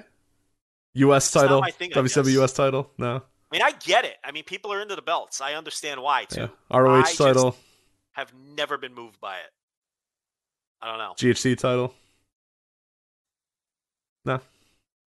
We'll have that discussion. We'll do it. We'll do it on the show. I just think there'd be another GHC title that you would have liked, too, if he didn't make it. It's just a fucking belt, man. IWGP title, the one that Okada's walking around with right now? Yeah, I mean, listen, Rich, nice belt. I love a lot of these belts. I do. Listen, I love a lot of these belts. I'm just saying I'd probably love the other belts in some alternate universe, and I don't think they're important enough. A lot of other people make belts now, and they all fucking stink, so I don't know. Look at the current crop of belts out there in the world. They fucking suck. Yeah, they're bad. Right, so I'm with you. I agree. Those WWE, the gladiator belts, red. These big giant fucking circles, the red WWE belt, those belts all fucking stink. Yeah, but one is red and one is blue. Right, so you don't get confused on who's on what brand, except in the Charlotte and Becky case, but thankfully they got that all solved, so we're good. Yeah. Would you put the best bullpen catcher in the Major League Hall of Fame? Would you do that? Maybe. I mean, I don't know. If he was that good, if he contributed to there's a punter in the NFL. Ray Guy's in the Hall of Fame. Right, Ray Guy's the best punter of all time, so he deserves it. Yeah, I don't want to put 20 punters in the Hall of Fame. But Reggie Parks. I'm not putting like 12 belt designers on there. I'm putting Reggie fucking Parks in there. Right. You're not exactly. Yeah, I'm putting Howard Finkel in, and I'm putting Reggie Parks in. I'm putting the best ring announcer ever and the best belt designer ever. Like, yeah, you put a couple each. Yeah. You know, maybe only one of certain things. I totally get it. I just struggle with it. That's all. That's fair. We'll go into deeper details there. And then finally, the one everyone's been waiting for, Roger De La Porte and Andre Bollé. Oh, but of course. Right, it's from the rest of the world region. So, again, I don't know, but I'm imagining these men are Frenchmen, but I don't know that for sure. This is why you don't vote on every category. Because I don't know enough about Andre Bollé and who's the other guy? Roger De La Porte. So get Pat LaPrade on the show. Yeah, exactly. Yeah, he'll set us straight. So there you go. That is Wrestling Observer Hall of Fame. That was longer than I think we anticipated doing, but that's fine. We're going to do more content about that on the paywall, as we said, patreon.com/voicesofwrestling, or just look up the flagship Patreon, and you'll find that. Again, I have an intro breaking down a lot of the new candidates who fell off, who highest risers, biggest falls last year, as well as who's new on the ballot, and some other interesting notes about the Wrestling Observer Hall of Fame. And then obviously we'll do additional content throughout the next month. The ballots are due December 2nd, I want to say, December 2nd, December 4th, one of those dates. But we'll have content over the next month about it. So at the end of the day, if you don't care about the Wrestling Observer Hall of Fame, I get it. It's fine. All it is us talking about good old wrestlers. That's it. You know what I mean? That's at the end of the day, if you like the history of wrestling, that's what it's all about. It's an opportunity for us to get on here and talk to other people about great wrestlers from the past. They're expanded segments of what we just did. Yeah. Just talking about wrestlers' careers and stuff. So I think it's a lot of fun, even if you're not into the Hall of Fame process. Exactly. So. For the ones standing guard. For the eagle-eyed. For the knights in shining armor. And for all those who support them. We are Grainger, your experienced safety partner, offering supplies and solutions for every industry, committed to helping keep your facilities safe and your people safer. Call, click Grainger.com/safety, or just stop by. Grainger, for the ones who get it done. Here's to getting back together, to planned lunches and unplanned cookouts, to grandma's recipes and smells that take us back, to passing down plates and traditions. Here's to warm embraces and familiar faces, to your best friends becoming best friends, to scheming, dreaming, and food still steaming. Here's to laughter and love, to growing closer than ever. For all of life's get-togethers, Chinette, here's to us. All right, so we had AEW Full Gear on the docket here. That's getting launched. Week. That's next week. We can do the go home show for that next week, so that's fine. But we do have a few more topics left to go, Joe. So I don't know if you want to. No. Let's do New Japan on its own. Okay. And then hit them off with the other thing. Okay, then you can ask me the question. All right, New Japan Power Struggle is coming up this weekend. Main event: Shingo Takagi defending the IWGP World Heavyweight title, not the Reggie Parks belt. Some other chump made this belt versus Zack Sabre Jr. So Shingo Takagi versus Zack Sabre Jr. in the main event. I would assume Shingo is going to win this one and move on, but it should be a pretty fun match. I like their G1 match, so I'm excited. Yeah, we don't get the Kota Ibushi match, but we get the Zack Sabre Jr. match here. So Zack did beat Shingo in the G1, so they did do something that makes some booking sense. But yeah, Shingo is going to retain the title here for sure. This one's up for debate here. Number one contender, IWGP World Heavyweight Championship. This belt Reggie Parks did create. Yes. Okada just decided, fuck the trophy. I'm just coming out with the old belt. The old belt's cool. The old belt rules. The old belt is the way it should be. And this motherfucker just walked out with that damn belt, and it's a thing now, apparently. So Okada defending the Tokyo Dome Challenge Rights Certificate / G1 Trophy / IWGP World Heavyweight Championship / number one contendership against Tama Tonga. Well, we don't have to sit through it. Big spot for Tama Tonga. We don't have to sit through it on an American show. How about that? Yep. Big spot for Tama Tonga. Yep. By the way, for if you're an English commentary fan, I believe this show is not going to be live. It's going to be like the day after or whatever, because Kevin Kelly is back in America. So just for a note, if you're watching live, you're not going to get live English commentary. I believe you'll get it a day or so afterwards for that. I believe I'm correct on that. I will double check, but I'm almost positive. So IWGP US Heavyweight Title match. This one I'm looking forward to a little bit. Tanahashi versus Kenta. Tanahashi putting the US title on the line against Kenta. Could you imagine if they gave this show both the Tama Tonga briefcase match and the Chase Owens US title match on the same show? Be a real, maybe they wanted to split those real up. Struggle indeed, for sure. Yeah. So real struggle. Yeah. But anyway, Tanahashi, Kenta, any strong thoughts on that match? Or no. Yeah, it feels like we've seen it a bunch. Kenta's, I'm not sure. We'll see what ends up happening there. Get into it. A match I am looking forward to: junior heavyweight title match. Robbie Eagles defending the title against El Desperado. This should be pretty fun. Yeah. Robbie Eagles. I think he'll retain here. I do too. I think he'll be champion through the Super Junior Tour, and then Hiromu's going to win that and then beat Robbie Eagles at the Dome. We've talked about it a million times. That's the story they were going to tell. Yeah, they wanted to tell that story anyway, and now they can. In the before times. Yeah. Yes. So they're just going to do that now. KOPW 2021 trophy that was up for, it was going to be a Kiss My Foot match or an amateur rules match, and it is going to be an amateur rules match. Toriano defending the KOPW 2021 trophy against Great Okan amateur rules. Toriano with a great advantage here because he was an amateur wrestler, pretty accomplished amateur wrestler as well. So don't sleep on Okan, who's got those legitimate skills as well. Mm-hmm. So, but what I will do is not enjoy a single second of this. Yeah, right. That's what I will do. I do love that Okada came up with this thing and then fucking bounced, and he hasn't been anywhere near this damn trophy. Yeah. He's like, hey, this would be cool. And they're like, all right, yeah, it'd be cool. And he's like, this thing sucks. I'm out. And they're like, all right, whatever. We'll just keep it around and without you. And yeah, it's incredible. Never openweight 6-man tag team titles here. Tomohiro Ishii, Hiroki Goto, and Yoshihashi, the Dream Team, versus the old House of Torture Evil Show and Yujiro Takahashi, who are absolutely 100% lock it in. If it was on my bookie, I'd bet the House of Torture winning this tag team titles. Yeah, we're getting a title change here. Yeah, they're winning those titles. No doubt about it. Bushi, Sanada, Hiromu versus Taguchi, Master Wato, and Yuji Nagata. I'll just quickly go over the rest of the card here. Tiger Mask 4 and Great Bash Heel, Hanma and Makabe versus Gato, Jado, and Tonga Loa. And then Dookie and Yoshinobu Kanemaru versus Oiya and Fujita. So, all right, yeah. So that'll be what's the date on that? I believe that is Saturday, but let me make sure it's not Sunday morning. I always struggle with if it's on a Saturday or Sunday for these things. This is going to be on November 6th, which is a Saturday. So yeah, it'll be Saturday morning then for so us. late Friday night, late Friday, early Saturday morning. Early Saturday morning is what we're dealing with here. And I meant to look up about the English commentary. I said I was going to do that. Let me see, because I know a lot of people usually listen on English if it is available. English on demand. Yeah. So watch Power Struggle live in Japanese, English on demand. So when that will be up, who knows? I think they said about 24 hours or so, but sometimes it has gone a little bit later than that. So it will not be live in English, but it will be live in Japanese. You're trying to watch on Saturday morning. So we will review that next week. There you go. Yeah. I have a question for you before the question you think I'm going to ask. Oh, okay. Yeah, go ahead. Is Rock Ya-Sin the best NFL name of all time? Whoa, Rock Ya-Sin. How does it spell? How's Ya-Sin spelled? First name Rock. Yeah, which already puts him in a pantheon. Yes. Last name Ya-Sin. Y-A hyphen Whoa. S-I-N. Holy shit, yes.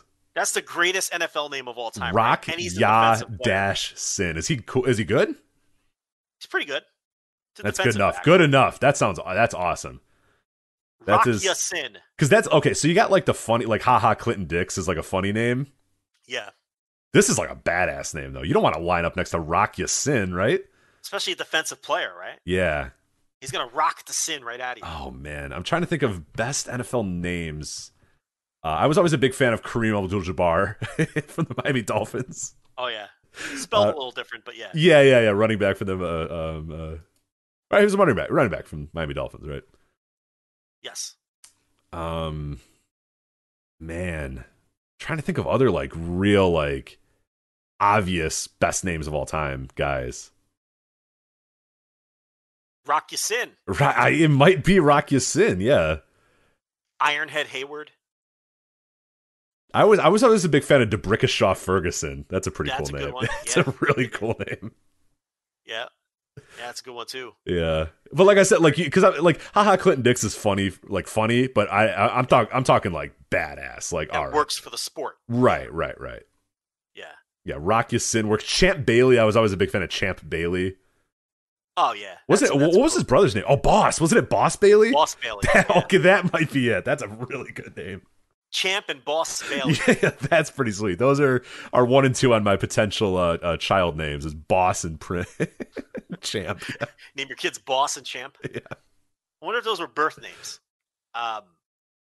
Rock is not his birth name, but you lose some points there.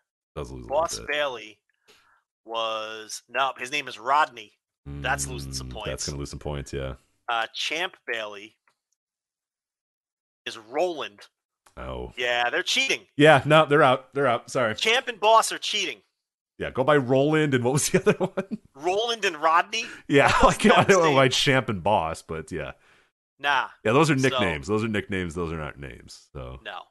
Now, Rock Ya-Sin, that's not his birth name, but I think he has gone by Rock for most of his life here. Okay. I can't pronounce his real first name. Abdurrahman Rock Ramadan Ya-Sin. Okay. Actually, that whole thing is That's awesome. a badass name. You should put that all on the jersey. Abdurrahman Rock Ramadan Ya-Sin. Yeah, that should be on the entire. He should make the guy make a big jersey with all those names on there for sure. That'd be incredible. Yeah. Yeah, Rock Ya-Sin is pretty champion. good. I not a fan of the man, but Richie Incognito is always a fun name too. Not obviously the man, not a great guy, but the name Richie Incognito is pretty good. He's still in the league, Is he really? Yep. The NFL, man. As long as you can do your job well enough, they're good, man. They will turn that cheek. He is still he's old as hell too. That's right. He's got to be like 38. He got drafted in like 2004. And he's still in the league. How is he still? It's on the Raiders. Yeah. All right. Well, I think D'Brickashaw Ferguson is going to be one of mine then. Now that I have to demote Champ and Boss Bailey.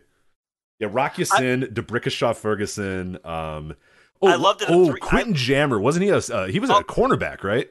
Quentin Jammer, and he was a corner. Yeah, rules. Yes. I always remember loving that. Yes. I love that a 322-pound man is named Incognito. Yeah, Richie Incognito. He's got long hair, thousands of tattoos, and he's 330 pounds. Yeah. Could be more. It could be less incognito than Richie Incognito. Yeah. The dude was in the 2005 draft. He's still in the league. This isn't baseball either. Average career in the NFL is like 2.5 years. Yeah, this dude's like it's 2005. All right, so Rich, I have another question. Okay, all right. Is this one is not about D'Brickashaw Ferguson though, right? It's not about Rock Ya-Sin. the Brickishaw Ferguson, none of that. We got to get back down to business. As we head into the final segment of the show, I have a question for you. And that question is, do you want to go bouncing around Japan? Let's do it. So we're going to touch on a bunch of different promotions here, and we're going to start with, you know what? Let's start with a promotion we haven't talked about in a long time. Let's talk some Big Japan. Yeah, remember when we were a Big Japan show during peak COVID? When's the last time we did some Big Japan? It may have been March of 2020. May have been the last time that we did extensive Big Japan. And I guess I shouldn't say, we're not doing extensive Big Japan, but you and I both watched a match from Big Japan. It stood out. It was from the 10/18 show. It was Takuya Nomura versus Daisuke Sakamoto for the Big Japan Strong title from their 10/18 show. First off, I want to note the absolute state of the Big Japan ring. Oh, God. Well, these poor people. I know that they've needed money to buy a truck, and they needed money for this. Where can I donate to get these guys a mat that's not filled with masking tape? Yeah, the Big Japan situation. Look, we know they almost folded. We understand that during the pandemic. Like you said, they had to do what they have to do. Didn't they have to crowdsource to get their truck, so they could actually get to the shows, fixed when it broke down in the middle of the pandemic. And look, Big Japan, the reason we haven't talked about Big Japan a lot is because Big Japan just hasn't been interesting. They have not been an interesting company this year. I've been keeping one eye on it. It's just a hard promotion to watch. There's no juice. But this was a match that was recommended to us and was getting some buzz all over the place. So we even got Rich to watch a Big Japan match this week. And it was Takuya Nomura, who is their strong champion. They finally belted up Nomura. Were you even aware that they I was not. Nomura? I went through most of the match because I kind of skipped pretty quickly to get to the match itself because I was kind of pressed for time. And then when it was done, I was just like, whoa, big win for Nomura. He won the title. And then they gave him the title. And then I looked it up. I'm like, oh, wait, he was the champion going in. I was kind of surprised. Yeah, I had no idea that he had actually become the champion. Yeah, he beat Nakanoe last month or the month before, something like that. So this was his first defense against Daisuke Sakamoto. What did you think of this? I thought it was tremendous. I thought this was a lot of fun. Sakamoto being, obviously the big time, veteran out there, just working this guy, just beating the living shit out of him, putting him in neck cranks, putting him in sleeper holds, putting him in things little by little. Nomura just wouldn't give up, kept fighting, getting out. And then finally he gets a little bit of a run, and then it leads to the final few minutes of this match where these dudes slap the ever-living shit out of each other. I have never heard a wrestling slap as loud as the ones that Daisuke Sakamoto was giving to Nomura. So much so that Nomura's face just exploded in blood. Just like, I've never seen a slap cause so much blood on a man's face, but his entire head is just gushing blood after getting slapped so hard by Daisuke Sakamoto. But he fights through it. He hits the big, double underhook suplex and gets the pin to retain the title. I thought awesome stuff here. Just hard-hitting as fuck. The crowd super into Nomura surviving here. Daisuke Sakamoto playing the just asshole veteran. I thought this was tremendous stuff. A lot of fun watching this match. Well, the headbutts. Oh, and the headbutts too. That may have contributed to his head gushing with blood as well. I think that's what busted him open was the headbutts. But Nomura was. Yeah, this man Nomura broke up he threw Daisuke Sakamoto, who is not a very small man. He threw him against the ropes, and then instead of a lariat, he used his head, which is one way to do it. So most men use their arms, but he decided to use his head to break up the I mean, this was a great match, but I think Sakamoto, and I've been saying for the last couple of years, he's losing it a bit. He's not the wrestler he once was. This was great because it was violent, more so than classic Daisuke Sakamoto. I saw Sakamoto wrestle Suji Ishikawa in All Japan in a match that took place about a week before this one, and he didn't look great in that match. I mean, he's not a bad wrestler. He hasn't completely fallen off the cliff, but he's not what he was. But this match was violent enough to where I would call it a great match. And as far as Nomura goes, he's 28 years old now. He's about to enter his prime. They need to just leave the belt on this guy and have him beat everybody and just see if they can, if something can happen here with him. It's nice to see them finally pull the trigger. But it would be very foolish just to go back to one of these older guys. I mean, this is a promotion that's hanging on by a thread. This match, and I understand pandemic crowd and all that, it drew 412 people to Korakuen Hall. This isn't a promotion that's going to be filling up Korakuen Hall even when things get back to normal, the way things are going. This is your hot young star that people have wanted to see pushed for a long time. You just put the title on him. Do the right thing. Keep it on him. Have him beat all of these guys. Go right down the line. Sakamoto should just be number one on the list. And then, see if you can reignite and catch a little fire with this guy as your champion. There's no reason to, have him lose the title to anybody anytime soon, in my view. Oh, absolutely not. Yeah, no. I mean, this is the guy to go for, and yeah. So you said you've kept one eye on it. Is there? I mean, there's literally nothing else that I should be watching or keep an eye on for Big Japan. Like, not unless you want to be depressed. I mean, it's just a depressing. Yeah, no. I got enough in my other life to make me depressed. I don't need to seek out. I mean, you can't even get into New Japan under these circumstances. Right. I'm telling you right now, if you try to watch some of this Big Japan stuff, you're just going to be... The crowd did seem hot for this match, though. I will give that. I was kind of impressed by how hot they were for Nomura, but this might be, is this the exception to the rule, you would say? I don't know. I thought the atmosphere was pretty dire for this, honestly. But I'm kind of with you. I'm kind of burnt out on a lot of this COVID shit in Japan. But, no, I mean, there were some Big Japan matches very early in the year that I thought were okay, and then I've been in and out on it. It's just not an exciting promotion to watch right now. But now that Nomura has the title, I will definitely check in on all of his title defenses, at least when he wrestles people who are competent, which most of these top contenders will be. I mean, if he wrestles Okabayashi and Daishi Hashimoto and Kamatani and people like that, I mean, I'll check in on it. I'll check it out, because it's Nomura and he's finally got the belt, and, let's see what he can do with it. All right, so let's switch gears here and talk a little bit of Pro Wrestling Noah. There were two big matches over the last week. You watched one and I watched the other. Which one do you want to tackle first? Yeah, let's go with yours first. I think yours chronologically happened before mine. Is that correct? Yeah, mine was on the 28th. That was the Takashi Sugiura versus Masaki Mochizuki match for the national title. And then you watched the GHC title match on the 30th, which was Nakajima. And this is his V1 defense, right? Against Masato Tanaka. Yep. So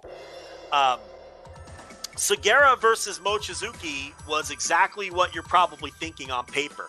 They went in there and beat the living shit out of each other for 20 minutes, and I loved every fucking second of it. It was just my kind of pro wrestling. Every time you watch these big Noah matches, as long as they don't have Muto in them, they deliver.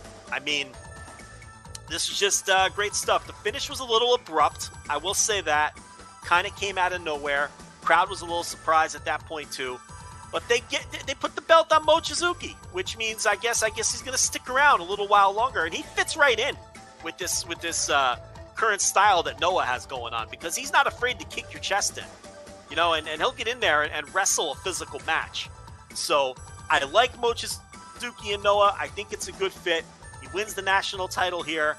If you like both of these guys, and if you like the way this sounds on paper, it's a match I would recommend to anybody who's into both of these dudes, especially if you've been in to the current style of Noah wrestling, which is, I think, the best style for COVID era crowds.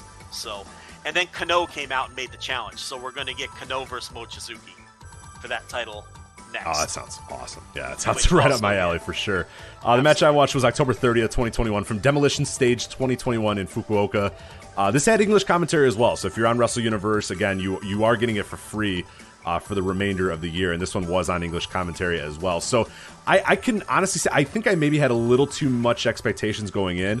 I've seen a lot of people who really, really love this match, and that was one of those things where when you see people say, oh my god, this match is incredible, oh my god, you're going to love it, and you watch it, and it sucks, because it was like a very, very good match. I thought it was really good stuff. I thought Nakajima was awesome throughout this match. He's kicking the ever-living shit out of Tanaka's arm, obviously to stop the lariat, to stop the sliding D or whatever. So really, really cool stuff there, and really cool, structure of the match made all the sense in the world for Nakajima to be working over Tanaka's arm. I think one of the issues was it maybe went a little too long. It went almost 35 minutes, and I think that just it kind of stretched out a little too long. What was cool, though, is at the end there was a ton of good kickouts, and it's one of these moments that, I hate to always bring up COVID crowds and how a match would have been if the crowd could have made noise, or how the match would have been pre-COVID or whatever. But this is a match that totally, like, if you can imagine this one in a packed Korakuen Hall, and Tanaka kicking out, and then kicking out again, and then kicking out again. He kicked out like 4 or 5 times in the last 5 minutes of this match or so, and each time, like, the crowds, were clapping louder and clapping faster, and you're just like, oh my god, like, how cool would this have been with just a sold-out Korakuen Hall just going absolutely nuts, or a sold-out building just going absolutely nuts for this. So, ultimately, I think this is a match you should definitely check out and watch.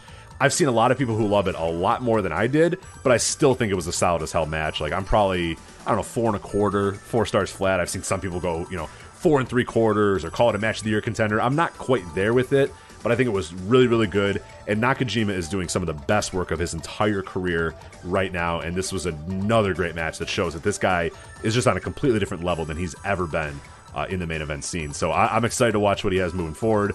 And I can't wait to see what he has. And Masato Tanaka's fucking endless, man. This guy is, in 1998, you would have said this guy's not going to last, and it's 2021. He's still out there, and he's still having really, really good matches, and can still go with anybody in the world. So, yeah, a fun match, a match that others like a little bit more than me, but I still think you should go out of your way to check out if you get a chance.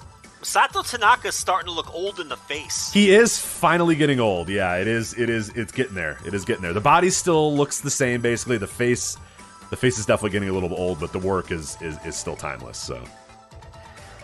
All right, so I'm working my way through some All Japan. I haven't seen this Jake Lee, Kento Miyahara match that everybody's talking about. I haven't gotten to that yet. I did see Shigehiro Irie defeat Tsuji Ishikawa for the Gaora TV title. And Irie is doing sort of this belt collector gimmick right now, I guess. He's got that title now. He's the 2AW champion. And he's the OWE champion.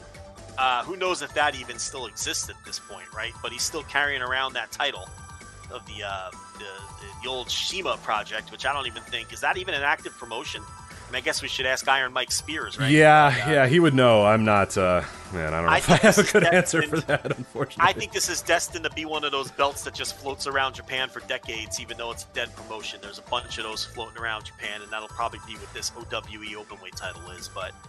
at any rate, Irie has 3 titles now. It wasn't any kind of a great match against Ishikawa. But what we wanted to talk about here was the Real World Tag League teams. Now, they're doing 4 blocks.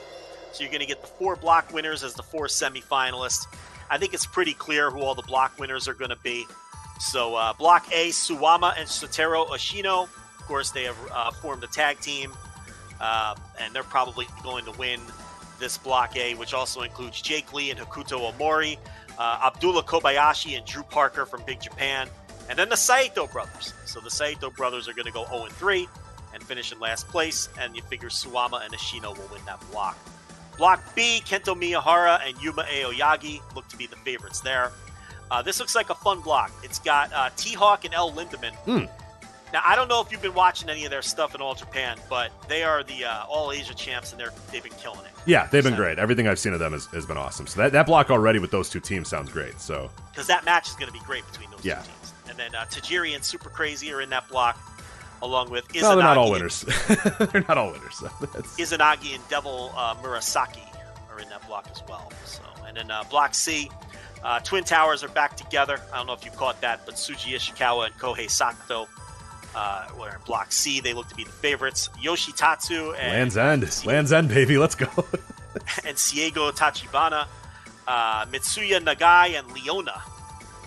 And then Kengo Mashima representing 2AW, and Kazuma Sakamoto, who's done with Dragongate, I believe. So that's a sleazy block. Yeah, that's I think I'll skip that one. But yeah, Sakamoto is indeed done with Dragongate, so that is it for him in Dragongate. So Block D, Zeus and Shigehiro Irie. They're probably going to win the block because Irie just won the Gaora TV title. Yeah. Mm-hmm. And then Zeus cut a big promo after that match, too. So everyone seems to think Zeus is just going to shuffle off to Osaka Pro, but I think Purple Haze is still going to get pushed to some degree. Yeah, All Japan needs to have somebody. I mean, they can't just lose everybody. So yeah, I think he's probably just double dipping here, I would imagine, moving forward, but we'll see. Takeo Omori and Yuko Miyamoto, Koji Iwamoto and Ryuki Honda, and Koji Doi and Kuma Arashi round out Block D. So you're going to get Suwama and Oshino, Yeah. Miyahara, Aoyagi, Twin Towers, and Zeus and Erie. That's going to be your semifinals. That B block, though, that sounds tremendous. Yeah, those can be some. I want to see if Super Crazy has anything left in the tank. My guess is no, but we'll see. Yeah, that's. I don't know the answer to that, Yeah. but I think the Miyahara, Aoyagi versus T-Hawk and Lindemann match can be. We have some breaking news. Gerard DiTrolio tells us that Yuko Miyamoto broke his leg. So I don't know who's replacing him in that Omori team, but I guess that team is scratched. I don't know if a replacement has been named, but if somebody in the chat lets us know before we're done, we will let you know who's replacing Miyamoto in that team with Omori. So that's the All Japan, and now we're going to bounce to Dragongate. We're hitting everybody, Rich. Yeah, we're getting it all. We're all bouncing around all of Japan. Yes, Dragongate, Gate of Destiny 2021. I watched the top 2 matches from this show and wanted to talk about them briefly. Open the Twin Gate title, you had Natural Vibes, King Shimizu, and Susumu versus Hao and Kano from Anoa. So they had come out there, made the big challenge, the Noah guys versus the Dragongate guys, and this was 14 minutes, and it fucking rocked, dude. This was awesome. What? You will love this. You will love this match. What do you mean, what? Doesn't look great on paper. This was good. Yeah, it was fantastic. Yeah, it was really good stuff. What I would say here is the guys to note. King Shimizu, we've had a lot of stuff about Big R and Shimizu, and you and I have been kind of unhappy with how the direction his career has gone, given, certain ways that he's booked in a certain way for a while, and then he's kind of been a joke now. This was one of the best performances I've seen of King Shimizu in years. He was great in this, and it makes me believe that, man, maybe this guy should just go to Noah. Like, you know what I mean? He should just, leave with these guys and just go to Noah, because he's out there, no bullshit, no dancing, he just goes out there and fucking works, hits hard, he's a monster. Kano's selling for him, Hao's selling for him. It's awesome. He's coming in, breaking up pinfalls, really, really good stuff here between these two teams. It was funny, too, because I listened on English, and it was Jay and Ho-Ho Lun. They're talking about how the Noah team is, being very prim and proper and, tagging in and out with Noah rules and all that sort of stuff. And then you have Natural Vibes, and they're just, doing Dragongate rules. They're sliding out of the ring, and that's a tag, and they're bouncing all over the place and double teaming and all that sort of stuff. So it was a nice little dichotomy of styles there. But you saw it in King Shimizu there, that guy... There's still something there. It's not all gone, and that guy can still be an absolute killer. So that was a lot of fun, that match. And then the Open the Dreamgate title match was a big one here. It was Yamato defending the title, newly won title. He won a couple, forget exactly what show that was on that he won, but a relatively new win there for Yamato. Defending against BB Hulk, so two big-time, long-time veteran members of the Dragongate roster. And they went out there and had a throwback match, man. I'm not the biggest BB Hulk fan in the world. I do like Yamato a lot. Both men have slowed down a tremendous amount over the last year, or last couple of years, I should say. But Yamato and BB Hulk went out there, worked their asses off, bumped all over the place, some big, big spots between both guys. I was kind of surprised at some of the stuff that they were taking. But Joe, I don't know, have you seen the clips from this match, or do you know kind of the story around this match, or no? No, I do not. I haven't watched the show at all. I don't want to spoil it for you, but I feel I have to talk about it when I talk about this match. But yeah, they wrestled for 19 minutes. They wrestled for 19 minutes, back and forth stuff. You're kind of like, all right, here we go. They're really kind of building to the crescendo of this match. The final few minutes are going to be awesome. Yamato puts an armbar on BB Hulk, and then the referee just kind of goes, no, calls it off. And Jay has no idea. Ho-Ho Lun, well, he never has any idea. Ho-Ho Lun has no idea what's going on. Yamato looks confused. BB Hulk's grabbing at his shoulder, and eventually they go, oh, well, I guess the referee stopped it because they thought BB Hulk's shoulder got separate. And it's this weird thing where, you think that it's legit injury. And as far as I know on this show, recording this show right now, I don't think it was a legit injury because he's booked for all the tour coming up. But it looks and it feels and it resembles a real injury, and the crowd kind of reacted like they thought it was a real injury. Jay and Ho Lun reacted like it was a very strange way to end this match. And it wasn't in the way that, sometimes you get an armbar spot, and, the guy rears back on it, and then, the guy, taps, and the referee's like, no. It wasn't like that. Yamato had barely put the lock on, kind of rears back a little bit, and the referee just kind of makes the call without BB Hulk making any sort of, declaration that he was tapping out or that he was done. It was a very, very, very strange way to end this match. which sucked because they were on the path to having a really, really, really good match that I really enjoyed. It just, I don't know, it was a very, very weird, clunky finish that I've seen a lot of people be very confused about and not quite understand exactly what they were going for here. So I don't know. Maybe you'll have to watch it and see how your interpretation of the finish was. So, or he's actually legitimately hurt, and we'll find that out, in the next coming days, that it was a real, separated shoulders or whatever. But What's the date on this show? That the Gate of Destiny. Let me get that for you real quick. Just went up on. So I have time. I'm wondering if I have time. Oh, you're good. Yeah, it was on the 3rd. So you got plenty of time. Oh, plenty of time. Okay, yeah, I'll get to this. With English commentary as well. So yeah, check that one out. Check out the Open Twin Gate match as well. And that is all I saw from the show, so I can't say exactly. Another match while you're on the Dragongate Network, and this one might be. Dragongate Network's weird, and you only have a couple weeks to watch something. If it's still up there. I have a sketchy link to this. Okay. 10/17, SB Kento, Funky Jackie Kamai. I'm not going to give you all the details of the match, Joe. I want you to watch this match, and the next time we talk about Dragongate, hopefully next week or in a couple weeks, watch this match, report back, and let's talk. It's on my list, and I have a sketchy link. Okay, good. Watch that sketchy link and come back, and we'll talk. So we're pressed for time right now, which is fine because I want you to watch this because we always talk about how there's certain times in Dragongate when you can watch a match and just go, okay, these dudes are the future. These guys are clearly building blocks. There's something they see in these guys. This is one of those matches. SB Kento in a big spot here. Funky Jackie Kamai in a huge, huge spot for him. Two just super young dudes. I think SB Kento's 22 and plays like the KG veteran in this match. You got to watch this, and we'll talk about it. The next time we talk about Dragongate, you will have seen this match, and we will talk about this match because we have. You know what? It might be one of those. Okay, so watching Takuya Nomura and Daisuke Sekimoto, I don't know if it gave you this feeling. It was like a nice palate cleanser. It was like, you know what? I needed to watch a Big Japan match where they beat the shit out of each other. So this SB Kento versus Funky Jackie Kamei might be sort of in the same vein, but in the complete opposite style. I need a hot Dragon Gate style of match with two young up-and-coming stars as a palate cleanser for all the shitty wrestling that I watch because I haven't seen one in a while. It might have sort of that same feeling in a completely different style. For sure, it will. It's in a very small room. There's no commentary, and they just go out there and they just work their asses off for 23 minutes.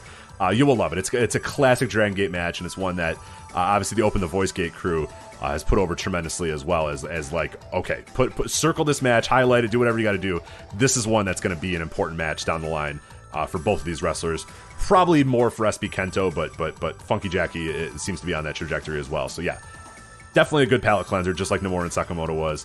So I think maybe that's what we have to do with all the shitty wrestling we're watching is occasionally jump in to some of these random Japanese companies and just watch a match or two from all these companies and kind of, like you said, kind of wash away the G1 a little bit, wash away the the boringness of the G1 or kind of the uninspiredness of New Japan. Sometimes maybe we need stuff like this, but watch this match. I think you'll definitely enjoy it. I think we sufficiently bounced around Japan. We did. That is bounced, and we have sufficiently done an episode here of the Flagship. We are running out of time here, so I will let you know again. Patreon.com/Voices of Wrestling. Look up the Flagship Podcast on Patreon. Ungodly amounts of stuff on there. You have a new Yes movement coming up in the next few days. I'm halfway through recording that. That is my docu-series about Daniel Bryan's run in WWE. Have a new CM Punk Best in the World that just came out. A few other episodes that have come out as well. Thursday tier reviews. You have an Intelligentsia, the return of the Intelligentsia from Joe Lanza, talking about old Rob Fish and some other good stuff there. So that will be the Intelligentsia is back.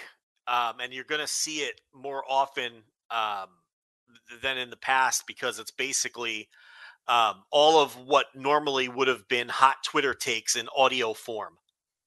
So because I'm not on Twitter anymore, I'm now doing all of my hot Twitter takes in audio form on the Intelligentsia. For new subscribers who might not remember the Intelligentsia, it's basically me taking hot topics in wrestling and then giving my takes on them. It's a slightly different format than talking about news. It's more, just stretching out your legs and talking about certain topics. So yes, that did return with a 4-topic Intelligentsia this week, and it's getting some pretty good reviews. So that's on there. That's on the $5 tier. As I said, Wrestling Observer newsletter content coming up through the rest of the month as well. And then the big one coming up next week on the $10 tier, Full Gear Live, immediately following AEW's pay-per-view next week. We will be doing an instant reaction live following the show, and those are always eventful. We usually go insane detail with every single match and every single part of the show. And that tends to be one of our most popular things that we do here. So that'll be on the $10 tier, patreon.com/Voices of Wrestling, also the flagship Patreon. So that is it for us. For Joe Lanza, I'm Rich Craich. We'll talk to you